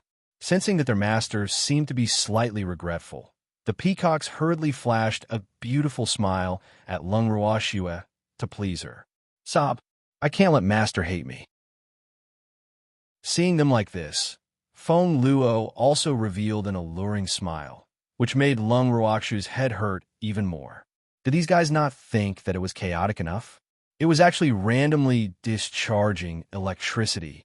This time, the surrounding pedestrians also burst into a commotion. Oh my God, it's so beautiful. Such a beautiful man is actually smiling so happily at an ugly woman. What a waste of God's gifts.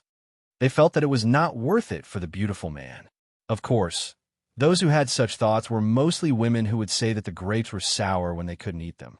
Their gazes towards Lung Ruoxue were also filled with envy, jealousy, and hatred. This scene, as well as the crowd's anger and dissatisfaction, made Lung Ruoxue feel extremely helpless. By right, cultivators were not too ugly, so could these people not reveal such infatuated expressions? She had caused Lung Ruoxue to think that she had returned to the lower realm.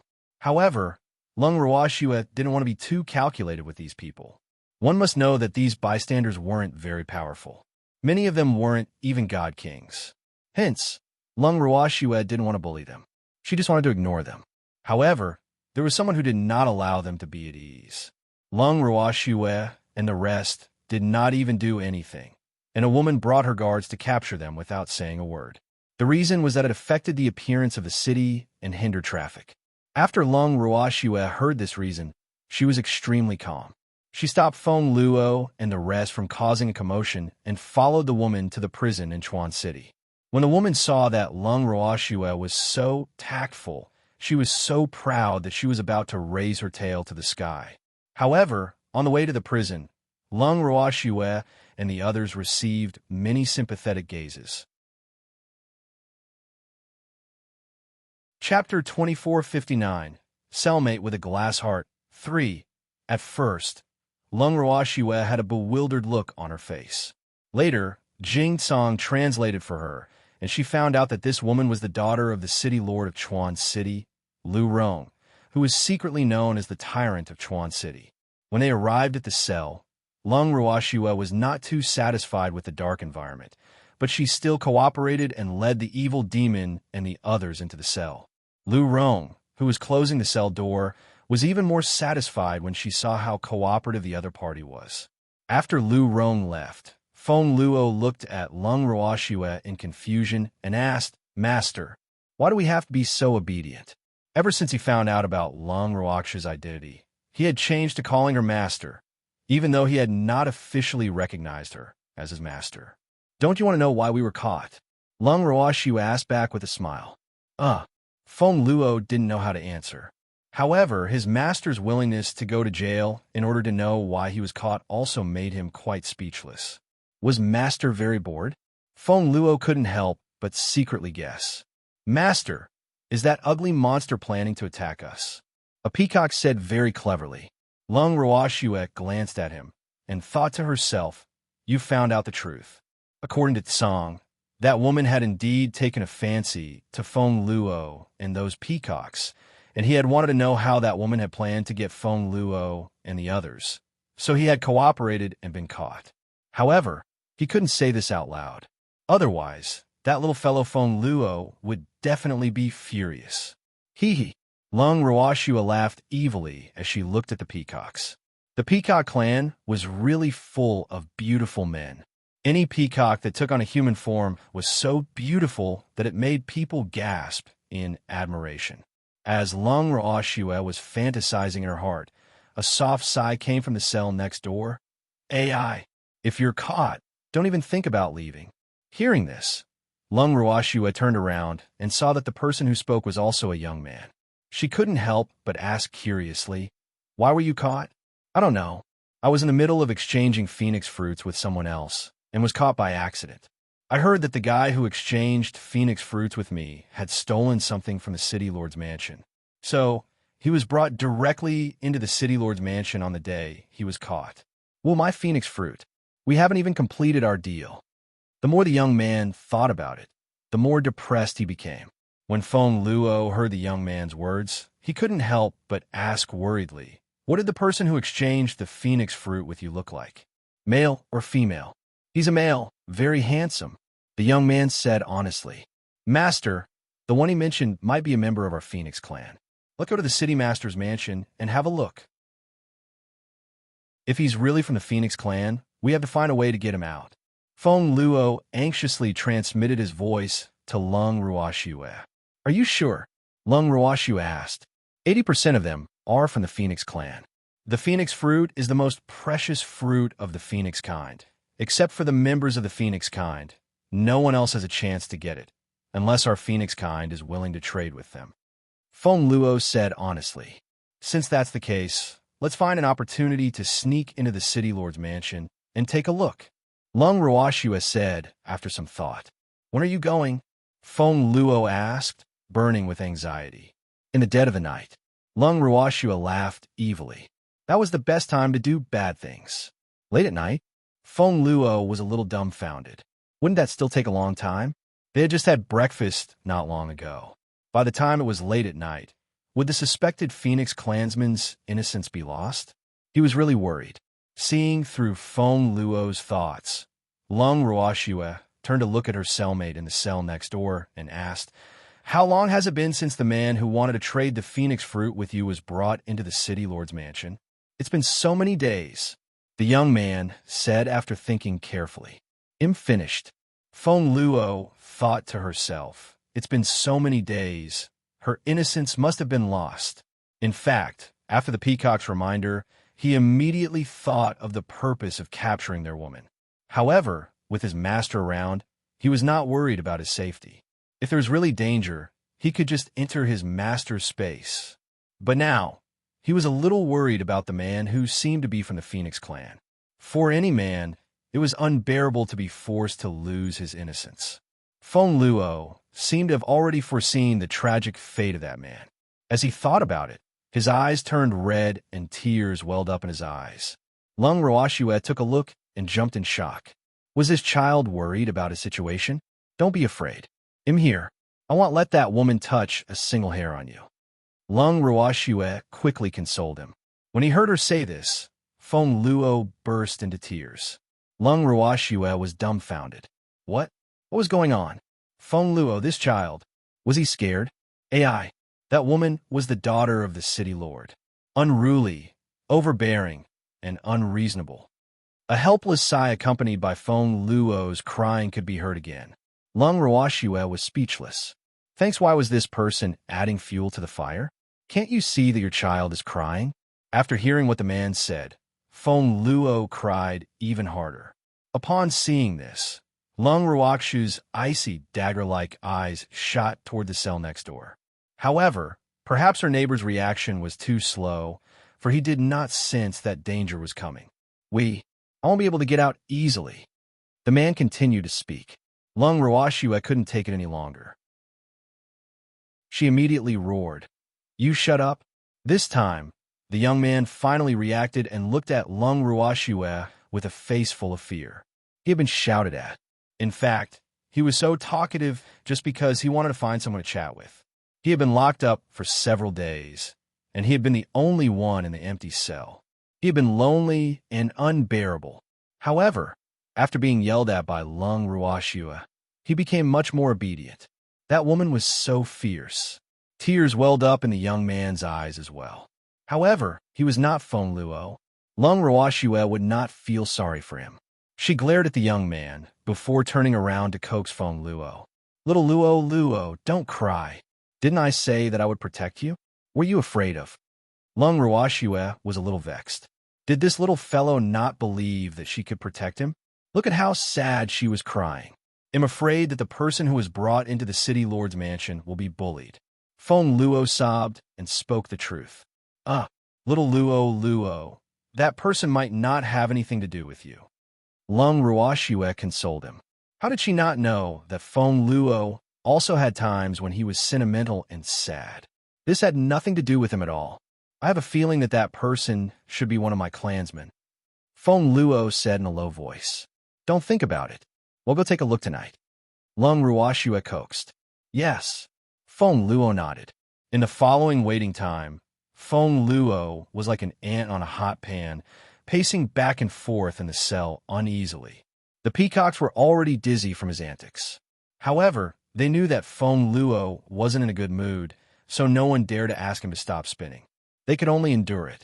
It wasn't easy for her to sneak into the middle of the night when the moon was dark and the wind was strong.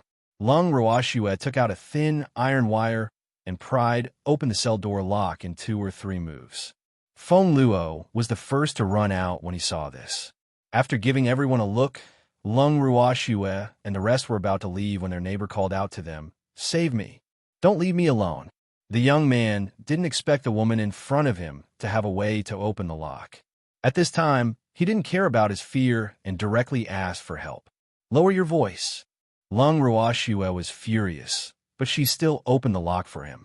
After the young man came out, he thanked Lung Ruoxue profusely and even said that he wanted to repay her kindness. Lung Ruoxue only shot him a cold glance, and the young man immediately shut his mouth. He looked at her with an aggrieved expression. "As long as you keep your mouth shut, I'll consider it as you've repaid my kindness," Lung Ruoxue said in an unpleasant tone. This man was too noisy. Ugh, the young man was speechless. He didn't know when he had become so unpopular. This hurt him quite a bit. "My name is Chung Mu, and I'm from the Chung family. I'll always remember your kindness in saving my life. If you need my help in the future, just come to the Chung family to find me." Although she was not well liked, Chung Mu, who felt hurt, felt that she still needed to let them know her identity. Maybe these people would change their opinion of her. Chung Yu's wish was beautiful, but the truth was absolutely cruel. After hearing the young man's name, Uncle Long sized him up seriously. In the end, he said helplessly, "As a member of the Chung family, you can still be arrested. It looks like you're quite useless." Chung Mu burst into tears.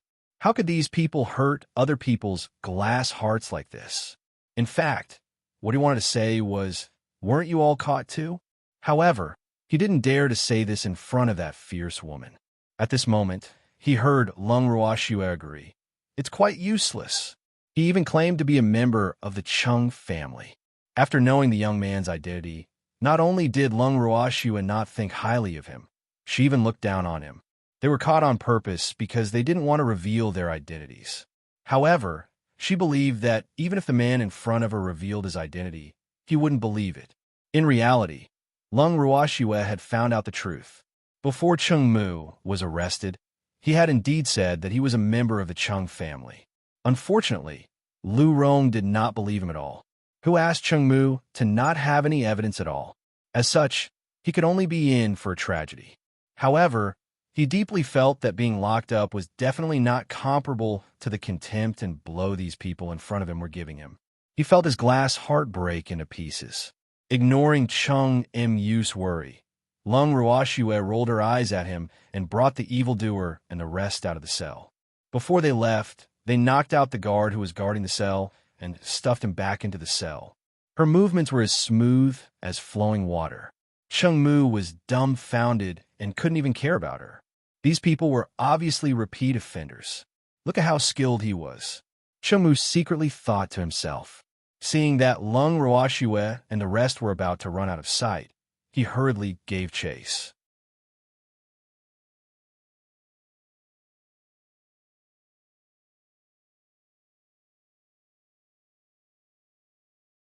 He looked at the small fruit in Feng Luo's hand in disbelief, then looked at Lung Ruoxue and thought to himself, "It's really a phoenix fruit. Who are these people? Could she also be from the Phoenix clan?" Chung Yu's face was filled with joy. She reluctantly took out a small bottle of pills and handed it to Feng Luo. Chengmu quickly kept the phoenix fruit into her storage ring. Thanks, you can leave now. Don't follow us. Seeing that the transaction had been completed, Lung Ruoxue immediately asked him to leave. However, Chengmu was not so easy to get rid of. It was not easy to find a suspected phone clansman, so how could he bear to leave? He had to find a way to build a good relationship with these people. Of course, it would be best if he could take in a phoenix as his beast pet. Only then would he be able to return to the Chung family with his head held high. As soon as she thought of this, Chung Yu's heart suddenly felt a little light. After thinking about it, Chung Mu said with a thick face, I still have to go with you to the city lord's mansion. When she heard this, Lung Ruoxue was slightly enraged. Damn it. So what if he was really entangled with her? Then go your way. Don't follow us. Lung Ruoxue's beautiful eyes were spitting fire as she spoke to Chung Mu in an unpleasant tone. No, I saw that you seemed to be walking in circles and seemed to have lost your way. So let me lead the way for you. There was a maze formation in Chuan City. At night, the maze formation would be activated automatically. People who were not familiar with the road conditions would definitely get lost. Hee, I'm guessing this is your first time here. Chung Mu said with a smile. He didn't take Lung Ruoxue's cold face seriously at all, and his mental endurance was also extremely strong. Lung Ruoxue saw his reaction and admitted defeat. Damn it. If he wasn't a member of the Chung family, she probably wouldn't have been so conflicted about whether to knock this guy out. You lead the way. Seeing that Lung Ruoxue didn't respond, the demon smiled. All right, I'm very familiar with the city lord's mansion, so they'll definitely bring you there safely. Chung Mu said excitedly when he heard that someone in the group was willing to accept him. The demon nodded and gave Lung Ruoxue a consoling look. He then let Chung Mu lead the way while he and the rest followed behind. Sure enough, Chung Mu was very familiar with the roads in Chuan City. After a few turns, he brought Lung Ruoxue and the rest to a tall courtyard wall. He pointed at the wall and said, This is the city lord's mansion. Let's go in from there. I can guarantee that no one will find out. The place Chung Mu was pointing at was a small hole that was less than half the height of a person. The hole was just below the wall he was pointing at. Although there were tall weeds covering the hole, it could still be vaguely seen that the hole was indeed connected to the wall. When Lung Ruoxue realized where Chung Mu was pointing at, her expression turned ugly. She gritted her teeth and growled, You don't want to live, do you? You actually want us to enter a beast cave. The beast cave here was not a cave for contracted beasts, but a cave for ordinary guards and non-contracted beasts to enter and exit freely. Those beasts looked fierce, but their strength and status were not high. Their existence was nothing more than to scare some small thieves. To powerful masters, they were of no use. However, some families with a bit of status still liked to use them to scare people. At the thought of this, Lung Ruoxue's anger grew even more. She looked at Chung Mu with an even more unpleasant expression. She had decided that regardless of whether this guy was a member of the Chung family or not, she would teach him a lesson. He was really too annoying. However, when Chung Mu heard Lung Ruoxue's words, tears welled up in her eyes. She said with a slightly choked voice, This is the safest place. We won't be discovered. If we don't go this way, we won't be discovered either. Lung Ruoxue said hatefully. With that, she teleported Ling out of the bracelet and gave Ling a look. Ling immediately cast an invisibility spell on Master and the rest. Then, Lung Ruoxue and the rest left Chung Mu and teleported into the courtyard. When Chung Mu saw that the person had disappeared, leaving only a small golden snake to stare at her, she was quite surprised. The way the golden snake looked at him also made him somewhat unhappy. It was clearly a gloating gaze. How did they disappear? After hesitating for a while, Chung Mu couldn't hold back her curiosity and asked the question in her heart. Chapter 2461. Seeking a Mistress? 2. They've already entered, Ling said with a smile. It had stayed behind to admire this man's expression. Arg! It can't be. Chung Mu was dumbfounded. Those people actually left him behind and swaggered in. Was this possible? Cheng Mu swallowed her saliva and asked shamelessly, "How did they get in? Aren't you afraid of being discovered by the people of the City Lord's Mansion? The City Lord's Mansion in River City is very heavily guarded. It's okay. I've cast an invisibility spell on them. As long as they don't expose themselves, no one will discover their existence." Ling replied honestly, not afraid of revealing his secret. Sure enough, when Cheng Mu heard this, he widened his dark, starry eyes in disbelief and looked at the golden snake in front of him. After staring at it for a long time, a shiny liquid that seemed to be saliva flowed out from the corner of his mouth. It was an invisibility spell. He had never heard of such a thing before. He didn't think that there would be such a magical thing in this world, and it was even a skill that belonged to a beastie. Such a good thing was definitely a good helper for plundering and stealing. As he thought of this, he looked at Ling with even more enthusiasm. That fiery gaze almost melted Ling. Ling Chun couldn't help but shiver as he warned, "I'm telling you, little brat of the Chung family, don't you dare have any ideas about me. I'm not someone you could dream about. Otherwise, my master won't let you off. Even your Chung family's ancestor won't be able to save you." Ugh! Cheng Mu, whose thoughts had been exposed by a little golden snake, quickly said with an embarrassed look, "I'm not interested in you. I'm just too surprised. You're so powerful." Cheng Mu's eyes sparkled. However, he still felt a little guilty when he said that. For a moment, he did think of taking the golden snake for himself. However, after the snake revealed it, he immediately put that thought out. Those people just now were not to be trifled with, especially when the little snake mentioned his ancestor. He immediately thought that these people were probably from some powerful family. Otherwise, they would not use their ancestor to threaten him. Woo! He was actually threatened by a snake. This fact made Cheng Mu quite depressed, but he was still very self-aware. After smiling obsequiously, Cheng Mu thickened his skin and asked, "I also want to go in. Can you help me hide my body? As long as you don't have any ideas about me. Invisibility is a piece of cake." Ling said with a smile, "I won't have any ideas about you, I promise." Cheng Mu said gloomily. This little snake had already used his ancestor to threaten him. If he dared to have any ideas about it, wouldn't he be looking for a beating? "That's a good girl," Ling Mani said. Then, he also cast an invisibility spell on Cheng Mu. However, Cheng Mu could not see any effect at all and kept asking Ling, "Am I invisible? Is he invisible? Hidden? You've hidden yourself. Other than my master and I, no one could see you. Don't worry." Ling was a little annoyed by his question. Damn it, he was doubting its professional skills. However, when it saw the other party's worried expression, it still said what it thought was quite patient. Hearing the little golden snake's repeated assurance, Cheng Mu finally felt at ease. He directly teleported into the wall. As soon as he appeared, he suddenly saw two tall, fierce, pitch-black beasts less than a meter away from him. The two beasts were staring at him with their bronze-like, blood-red eyes. They raised their heads and sniffed at something. Their blood-red eyes were still looking around. He was so scared that he almost broke out in cold sweat. Thanks, Ugg. Although these beasts were not very powerful, they were more than enough to deal with cultivators below the God King level. Coincidentally, he was a cultivator below the God King level.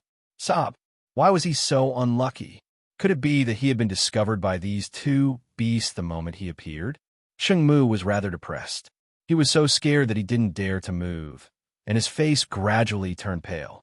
Seeing this, Ling whispered into his ear, "Don't be so useless, okay?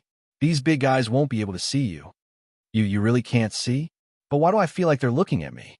Cheng Mu's voice trembled a little as she said in a low voice, "That's just an illusion. They really can't see you. Otherwise, they would have pounced on you," Ling said with a smile. Oh, Cheng Mu was a little suspicious of the words of this golden snake. After observing it for a long time without moving, he finally confirmed that the two tall and fierce beasts in front of him really did not have the intention of pouncing on him and biting him.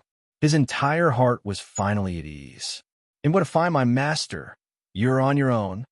Seeing that the idiot Chung family had finally recovered, Ling Ziju didn't want to get involved with them anymore after completing the after-sales service. However, at this time, Chungmu was not willing to let the other party leave him. He was afraid that the invisibility technique on his body would suddenly disappear. At that time, wouldn't he be like a sheep entering a tiger's mouth? He didn't want to do such a stupid thing. Then, Chungmu quickly hugged Ling's small body and said with a fawning expression, "Don't leave me, I need you. You bastard. You're taking advantage of this young master." Seeing that she was being hugged, Ling was a little angry. Especially after hearing Chung Mu's mushy words. Ling couldn't stand it and shivered. "This is too mushy, don't you think so?" Moreover, it was a man who said that. Chung Mu saw that the little golden snake's body had turned from golden to dark yellow. She could tell that she had made the little snake unhappy and quickly added, "I'm not taking advantage of you. I just don't want you to leave me alone. It's so dark here. I'm so scared." Chung Mu pretended to be pitiful. In his dark, starry eyes, tears were glistening, making Ling quite speechless. After thinking for a long time, Ling couldn't stand the pitiful look of this man and agreed to bring him along to find his master. At this moment, Lung Ruoxue had already found the courtyard where the suspected Feng clansmen were being held under Tsang's guidance. After Ling contacted his master, he directed Chung Mu to head straight to the courtyard. It was undeniable that Chung Mu was a person with a good sense of direction. It did not take long for them to arrive at Lung Ruoxue's courtyard to gather with them. Lung Ruoxue, who was waiting for Ling outside the courtyard, saw that Chung Mu had actually followed her. Her face sank, and her mood instantly became unhappy. "Master!" Ling didn't notice Lung Ruoxue's displeasure and pounced into his master's arms like a spoiled child. He wrapped his body around her wrist and stayed there. Seeing Ling Aojiao's small appearance, Chung Mu secretly envied her. When would his beastie be so close to him?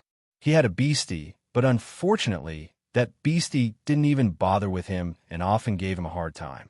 He still had to treat that beastie like an ancestor. After all, at critical moments, if that beastie was in a good mood, it would still attack. But most of the time, don't count on that guy. Chapter 2462. Seeking a Mistress? 3. Go in. Lung Ruoxue couldn't be bothered to question why the other party had followed her here like a shadow. After rolling her eyes at Chung Mu, she brought the demon into the courtyard. As soon as he entered the courtyard, Feng Luo immediately ran towards one of the rooms. However, there were guards standing guard outside the door, so he did not dare to act rashly. He could only turn his head to look at Lung Ruoxue pitifully. The meaning in his eyes was quite obvious.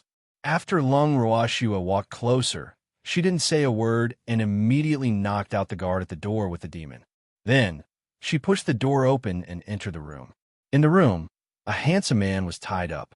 At this moment, the man's head was lowered, and he was surrounded by a bleak atmosphere, giving people the feeling that he was in a very low mood. The man had his head lowered and didn't realize that the door was pushed open. Even if he did, he didn't care anymore. At this time, Feng Luo saw the man and ran forward excitedly. He called out excitedly, "Elder Feng Xiao?" Upon hearing these words, Lung Ruoxue immediately looked up at the handsome man. "Feng Xiao. It can't be that coincidental, right?" When he heard someone call out his name, Feng Xiao jerked his head up. However, he did not see anyone in front of him. Thinking that he had heard wrongly, Feng Xiao immediately lowered his head again. "AI, how can anyone here recognize him?" It seemed like he was hallucinating because he wanted to be saved so much. Unfortunately, no one could come to save him at this time. The proud him knew that even if he asked for help from the clan, the Phoenix King, who hated him, would not come to save him. As for his own old ancestor, he could not contact him at all. He did not know where the old man had run to.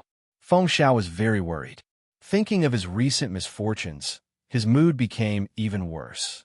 Seeing that Elder Feng Xiao was not paying any attention to him, Feng Luo was a little depressed. Helplessly, he could only stretch out his hand to pull on Feng Xiao's lapels and said, "Elder Feng Xiao, Feng Luo? Don't you recognize me? Feng Luo, where are you?" When he heard the familiar name, Feng Xiao finally reacted again. He raised his head and searched around, but he didn't find Feng Luo's shadow. To be precise, he could only hear the sound, but not see the person. Only then did Feng Luo remember that he was invisible. He turned to look at his master for help. Lung Ruoxue gently stroked Ling's ice-cold skin. Ling understood and removed Feng Luo's invisibility spell. Feng Luo's figure appeared in front of Feng Xiao. It really was Feng Luo. Feng Xiao was overjoyed, but immediately after, his expression changed, and he said nervously, "Little Feng Luo, what are you doing here? Was he also caught?" "No, I didn't. I walked in on my own," Feng Luo said very honestly. "Little Feng Luo, you should quickly leave this place before anyone finds out. There are 2 experts in the City Lord's mansion, and I'm not their match. You must not be discovered by them." After hearing Feng Luo's words, Feng Xiao hurriedly urged him. He didn't want Feng Luo to be trapped in the City Lord's manor like him. "Elder Feng Xiao, I'm here to save you." Seeing that he had been driven out, Feng Luo said straightforwardly, "Save me? Little Feng Luo, you're too weak. You can't save me. How about this? If you must save me, then tell the Phoenix Fire Forefather that I was captured and let him save me," Feng Xiao casually suggested. His purpose was naturally to trick Feng Luo away. He didn't want Feng Luo to end up in the same situation as him. Seeing that Feng Xiao obviously didn't believe that he had come to save him, Feng Luo was very worried. After sighing, he said helplessly, "Feng Luo knows his own limits, but my master will definitely be able to save you." "Your master? Lord Lianwu?" Feng Xiao's eyes widened, and he couldn't help but guess. He knew that Feng Luo must have left the Feng clan with Lord Lianwu, but he didn't expect that Feng Luo would actually call Lord Lianwu master. Could it be that Feng Luo had recognized Lord Lianwu as his master? His heart was full of questions, but after seeing Feng Luo's confident expression, Feng Xiao had to admit that if Lord Wu was here, it would indeed be much easier to save him. Who asked him to have such a strong backing? The Liu family wouldn't dare to not give face to the God Lord's manor. However, he didn't have much confidence in his heart. He didn't know if Lord Lianwu would offend the Liu family for him. After all, he didn't have a deep friendship with Lord Lianwu.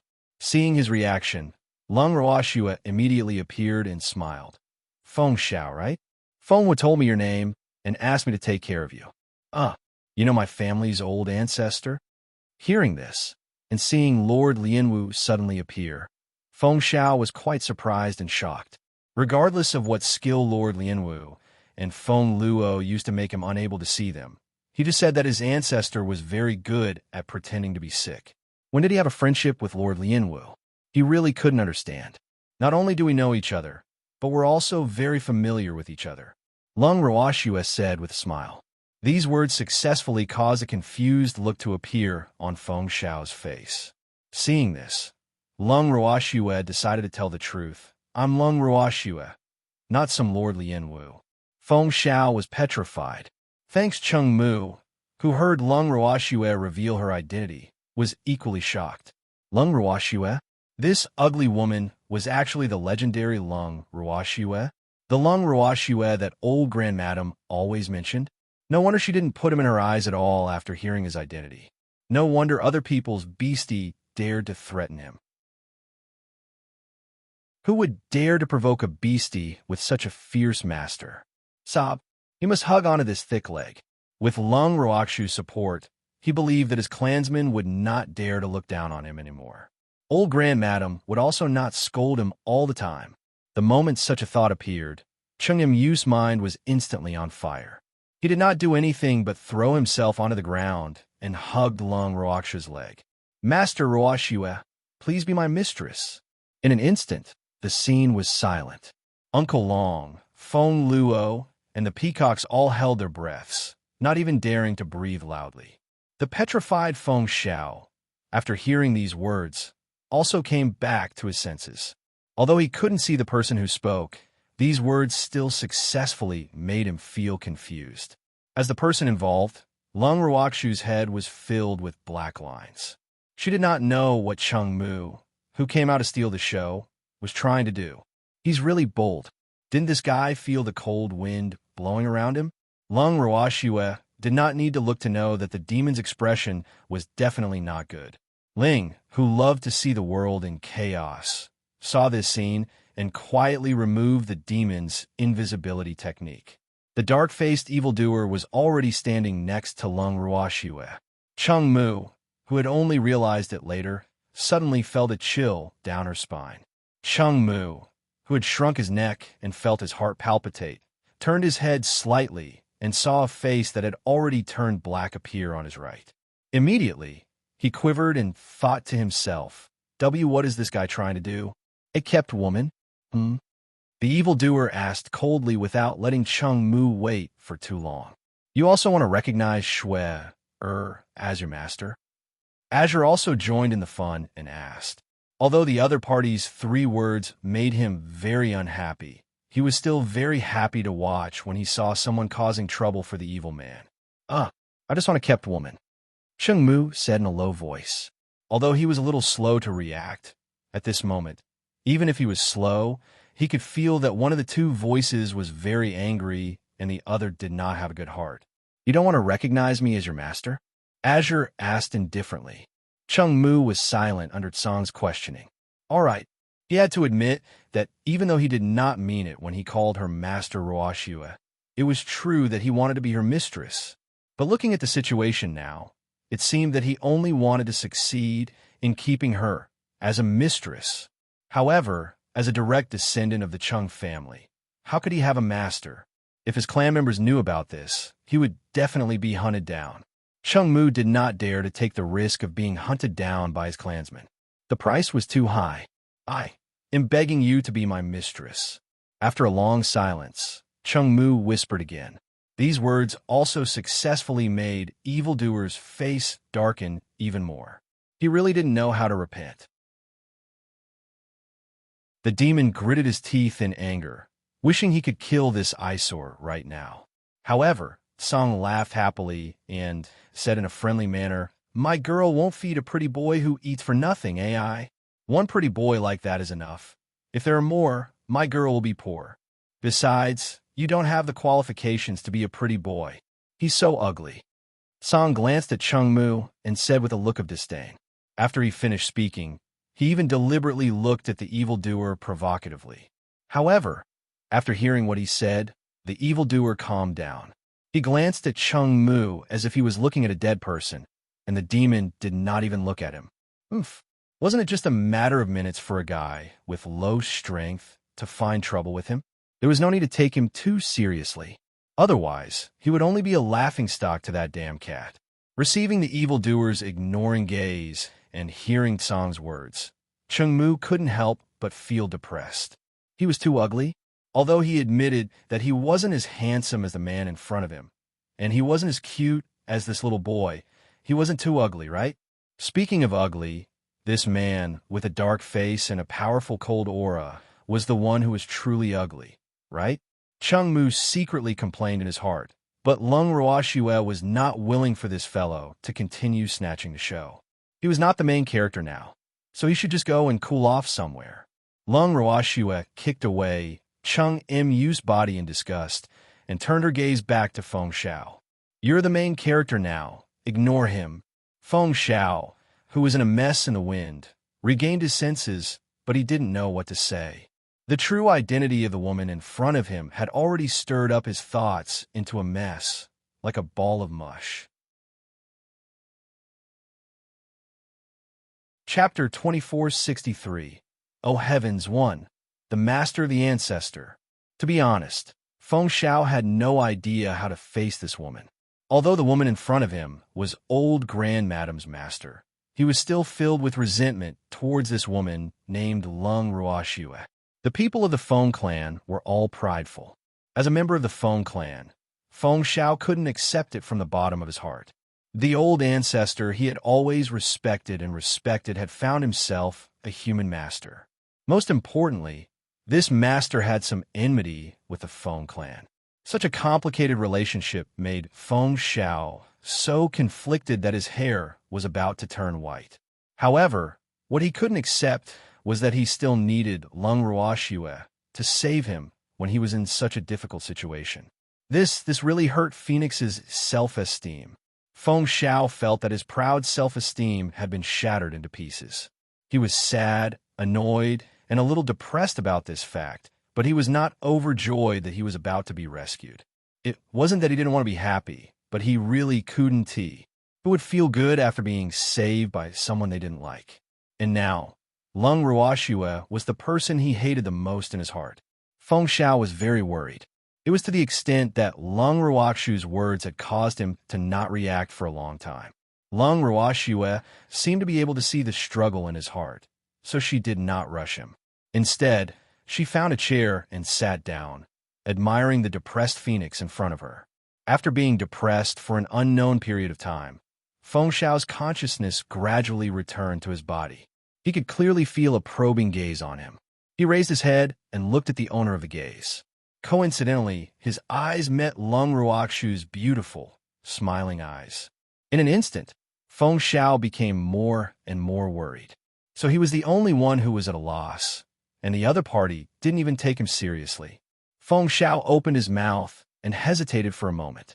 He then swallowed the question he wanted to ask and stole a glance at Lung Ruoxue with a constipated look on his face. He even sighed. Lung Ruoxue saw that he looked like he wanted to say something, but stopped himself, and her anger rose. She shot a cold glance at Feng Xiao and said in an unpleasant tone, "If you have something to say, say it. Look at you now. Are you a man?" When Feng Xiao heard this, he was also furious. "You bastard. Which part of him didn't look like a man?" Wasn't he too embarrassed to ask? One had to know that he had always treated Lung Ruoxue as an imaginary enemy. Now, he was suddenly saved by the enemy in his heart. The difference was huge. Didn't he need some time to get used to it? The angry Feng Xiao sighed in his heart for a while. Then he made up his mind and put on an act of strong man, cutting off his wrist, and asked, "You're really Lung Ruoxue? Then you lied to us about your identity as Lian Wu?" "Yes." Lung Ruoxue nodded with a faint smile, then patiently waited for Feng Xiao to continue. "You're really too despicable. You're a big liar. How could you use another identity to deceive us?" After Feng Xiao confirmed it, he was furious. How detestable. It was really too detestable. In order to make things difficult for the Phoenix King, he had actually helped Lord Lian Wu bully Feng Tong a lot. But now, he knew that he was not helping Lord Lian Wu, but that hateful Lung Ruoxue. Lung Ruoxue. It was actually Lung Ruoxue. He had actually helped his enemy. The blow that this fact gave him was really too great. He was so remorseful that his intestines turned green. However, he did not regret causing trouble for Feng Tong. What he regretted was that he had actually helped Lung Ruoxue to do evil. Thanks, although he felt good to see Feng Tong being defeated, once he thought about how he was actually helping Lung Ruoxue, his heart would be in a mess. He was so sad. In the blink of an eye, Feng Xiao was heartbroken. It was an eye-opener for Lung Ruoxue. This phoenix's face changes really quickly. He was still seething with anger earlier, but in the blink of an eye, he was so sad that it was as if he had been abandoned. Recalling Feng Xiao's earlier words, Lung Ruoxue sighed helplessly and said, "If I don't use any other identity, will I be able to enter the Phoenix clan with Lung Ruoxue's identity?" "That's true." Feng Xiao nodded his head in a daze, but then he was secretly angry. Why did he agree to it? Shouldn't he be so angry that he was about to breathe fire? Feng Xiao gritted his teeth in anger at his own abnormal behavior. He was even more furious when he saw Lung Ruoxue's sincere expression. However, he did not know why, but the fire in his heart could not be released when he looked at Lung Ruoxue. Sob. This was really too aggrieved. At this moment, he deeply experienced the kind of helplessness Feng Tong felt when he caused trouble for her. I wonder if this is retribution. Now, it was his turn to experience it for himself. Even though Lung Ruoxue had not done anything overboard to him, but when he thought of her identity and how he had unintentionally helped her when he was in the Feng clan, his heart clenched up in depression. Oh heavens! How could he be so stupid? Feng Xiao looked up to the sky and sighed in his heart. tears streaming down his face. After that, he didn't say a word and lowered his head in a daze. No one knew what he was thinking. The atmosphere in the room became silent again. Lung Ruoxue and the rest were also silently admiring Feng Xiao, who was tied up like a dumpling. Cheng Mu, who had been ignored for a while, saw that this was an opportunity that she could not miss. She approached Lung Ruoxue and gave her a fawning smile like a puppy. Then she whispered, "I'm begging you to be my mistress." The moment Lung Ruoxue heard this, she did not even think and raised her leg to kick the fellow in front of her. However, someone was faster than her. With a loud bang, Cheng Mu's entire body was smashed into the snow-white wall. There was no need to ask. The one who kicked him was naturally the evildoer with a black face. The poor Cheng Mu, after being kicked to the wall, only cried out in pain and fainted. At this time, the wall had a human-shaped hole in it. Seeing that the walls were very sturdy, other than a human-shaped hole, there were no other cracks. Lung Ruoxue could not help but exclaimed that the quality of the buildings in the city lord's residence was not bad. Seeing through Lung Ruoxue's thoughts, Song said with a face of disapproval, "Girl, the walls of the city master's mansion are definitely not as strong as the walls of the divine master's mansion. If I were the one who kicked the wall, the entire mansion would collapse, not just this hole." Azure's words implied that this evildoer was useless. He couldn't even break the walls of the city lord's manor with a single kick. The moment Lung Ruoxue heard this, black lines immediately formed on her forehead. Her beautiful eyes would even steal a glance at the evildoer's expression from time to time. It turned a little darker, and it looked like he was quite angry. Just as Lung Ruoxue was about to comfort her man, she saw the evildoer turn around and walk out of the room. She was shocked and quickly ordered Feng Luo to bring along the day's Feng Xiao. She also asked the peacocks to help fish out Cheng Mu, who had been smashed into the wall. The group of people hurriedly followed the evildoer out of the room. The moment they left the room, Ling quickly cast an invisibility spell on Lung Ruoxue and the rest. After that, everyone saw the demon throw out a ball of black divine power. Then they heard a few loud bangs, and the house in front of them collapsed magnificently. Chapter 2464. Oh heavens, too, this was not the end. After the house in front of him collapsed, the black divine power that the demon had thrown out came out of the pile of rubble again. Then it floated all the way to the other direction of the city lord's mansion. The peacocks looked at the expressionless evildoer and broke out in cold sweat. They didn't need to think to know that the city lord's mansion was going to be in trouble. As expected, within a few minutes, Lung Ruoxue and the rest heard loud bangs from afar. It was followed by sounds of panic, wailing, and extremely angry. After hearing all this, the demon only said indifferently, "You can leave now." Lung Ruoxue led Uncle Long and the rest, and followed behind the evildoer, obediently following him back to the inn. As for what would happen to the city lord's mansion, it was not within their scope of concern. When they arrived at the inn, Lung Ruoxue and the rest went straight into their rooms. At this moment, Dongfang Yu and the others were chatting in the room.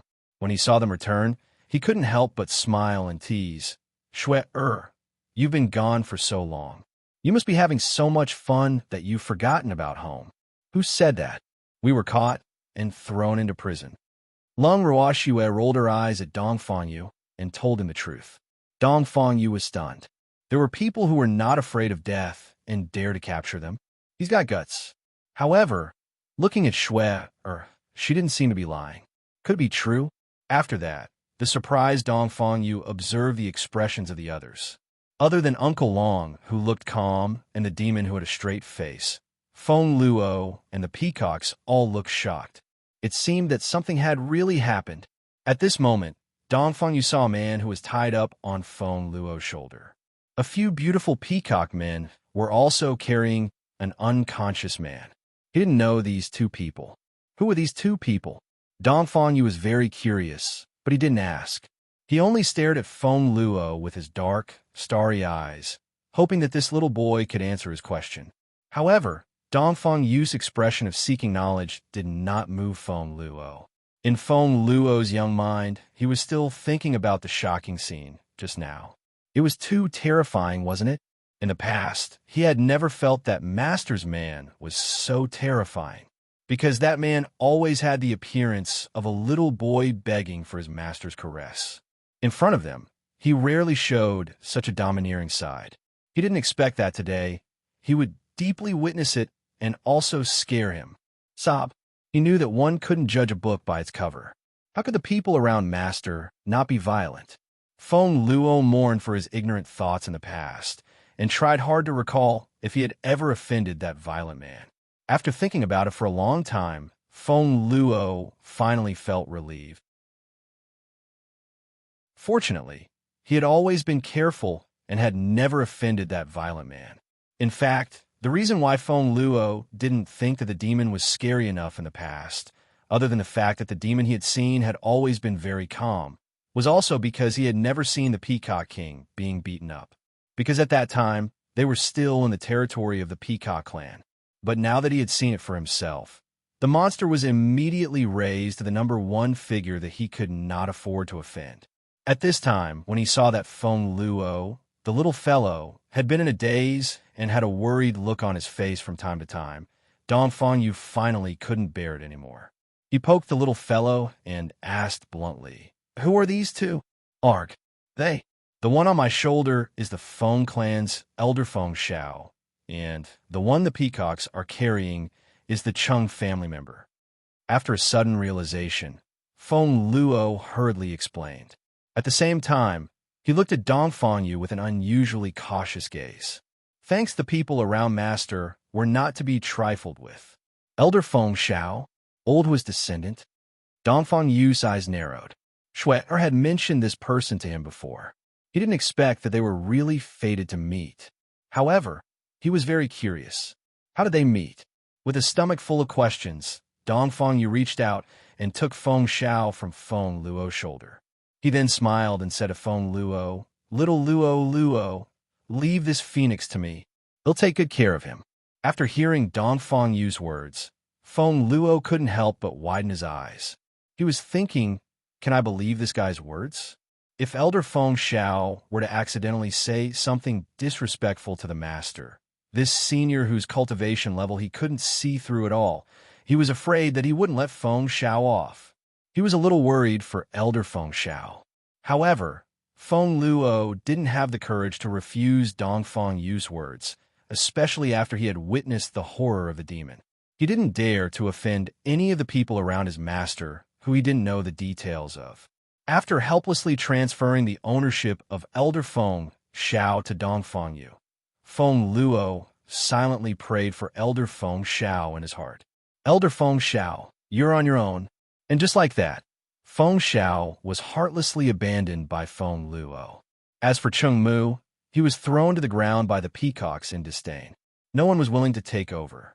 By the time Feng Luo saw Feng Shao again, Feng Shao had already regained his composure on the surface. However, when he looked into Lung Ruoxu's eyes, there was a hint of resentment in them from time to time. However, every time he faced Dongfang Yu, Feng Shao was very obedient. Seeing Feng Shao in this state, Feng Luo couldn't help but sigh. He truly felt that Elder Feng Shao was afraid of the wrong person. To be able to make so many seniors listen to their master's words, Master must be a small character that was easy to bully. However, Feng Luo did not voice out his thoughts because he knew that even if he did, Elder Feng Shao, who had a prejudice against his master, would not believe him.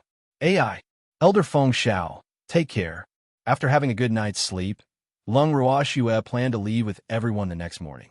However, just as they reached the lobby on the first floor of the inn manager carefully approached Lung Ruoxue and the rest and whispered, "Are you going out? We want to check out." Lung Ruoxue smiled. "Dear guests, please stay for a few days. I can't leave the city now." The inn manager suggested with a smile. Why? Lung Ruoxue didn't understand. Even though they had only known each other for less than 2 days, she had a pretty good impression of this manager. He didn't seem like a black manager who forced guests to stay. The city gates have been tightened. You're not allowed to enter or leave. The inn manager said. What happened? Lung Ruashua blinked her eyes and asked, pretending to be confused. Yup. Hee. The city lord's mansion had been destroyed by someone last night, and it had all been turned into a pile of debris. It was really a tragic sight. I heard that the city lord is injured, and it's hard to say if he can be humane in the future. As the inn manager said this, he looked around vigilantly, as if he was afraid of being heard, but the excitement in his voice could not be concealed. Lung Ruashua was speechless when she heard the manager's words. Was the shopkeeper really from Chuan City? If she remembered correctly, the shop they were currently staying in belonged to the Liu family, right? Shouldn't the shops belonging to the Liu family in Chuan City be under the jurisdiction of the city lord's mansion? His superior's home had been destroyed, and as a subordinate, was he allowed to gloat over it? You're tuning in to the Romance Rendezvous YouTube channel. We're so grateful for your support, and don't forget to subscribe to join us on this incredible journey through captivating stories. Your generosity through donations truly makes a world of difference, as it's the primary source of revenue that allows me to expand and enhance this channel for you. Thank you from the bottom of my heart for being a part of this adventure.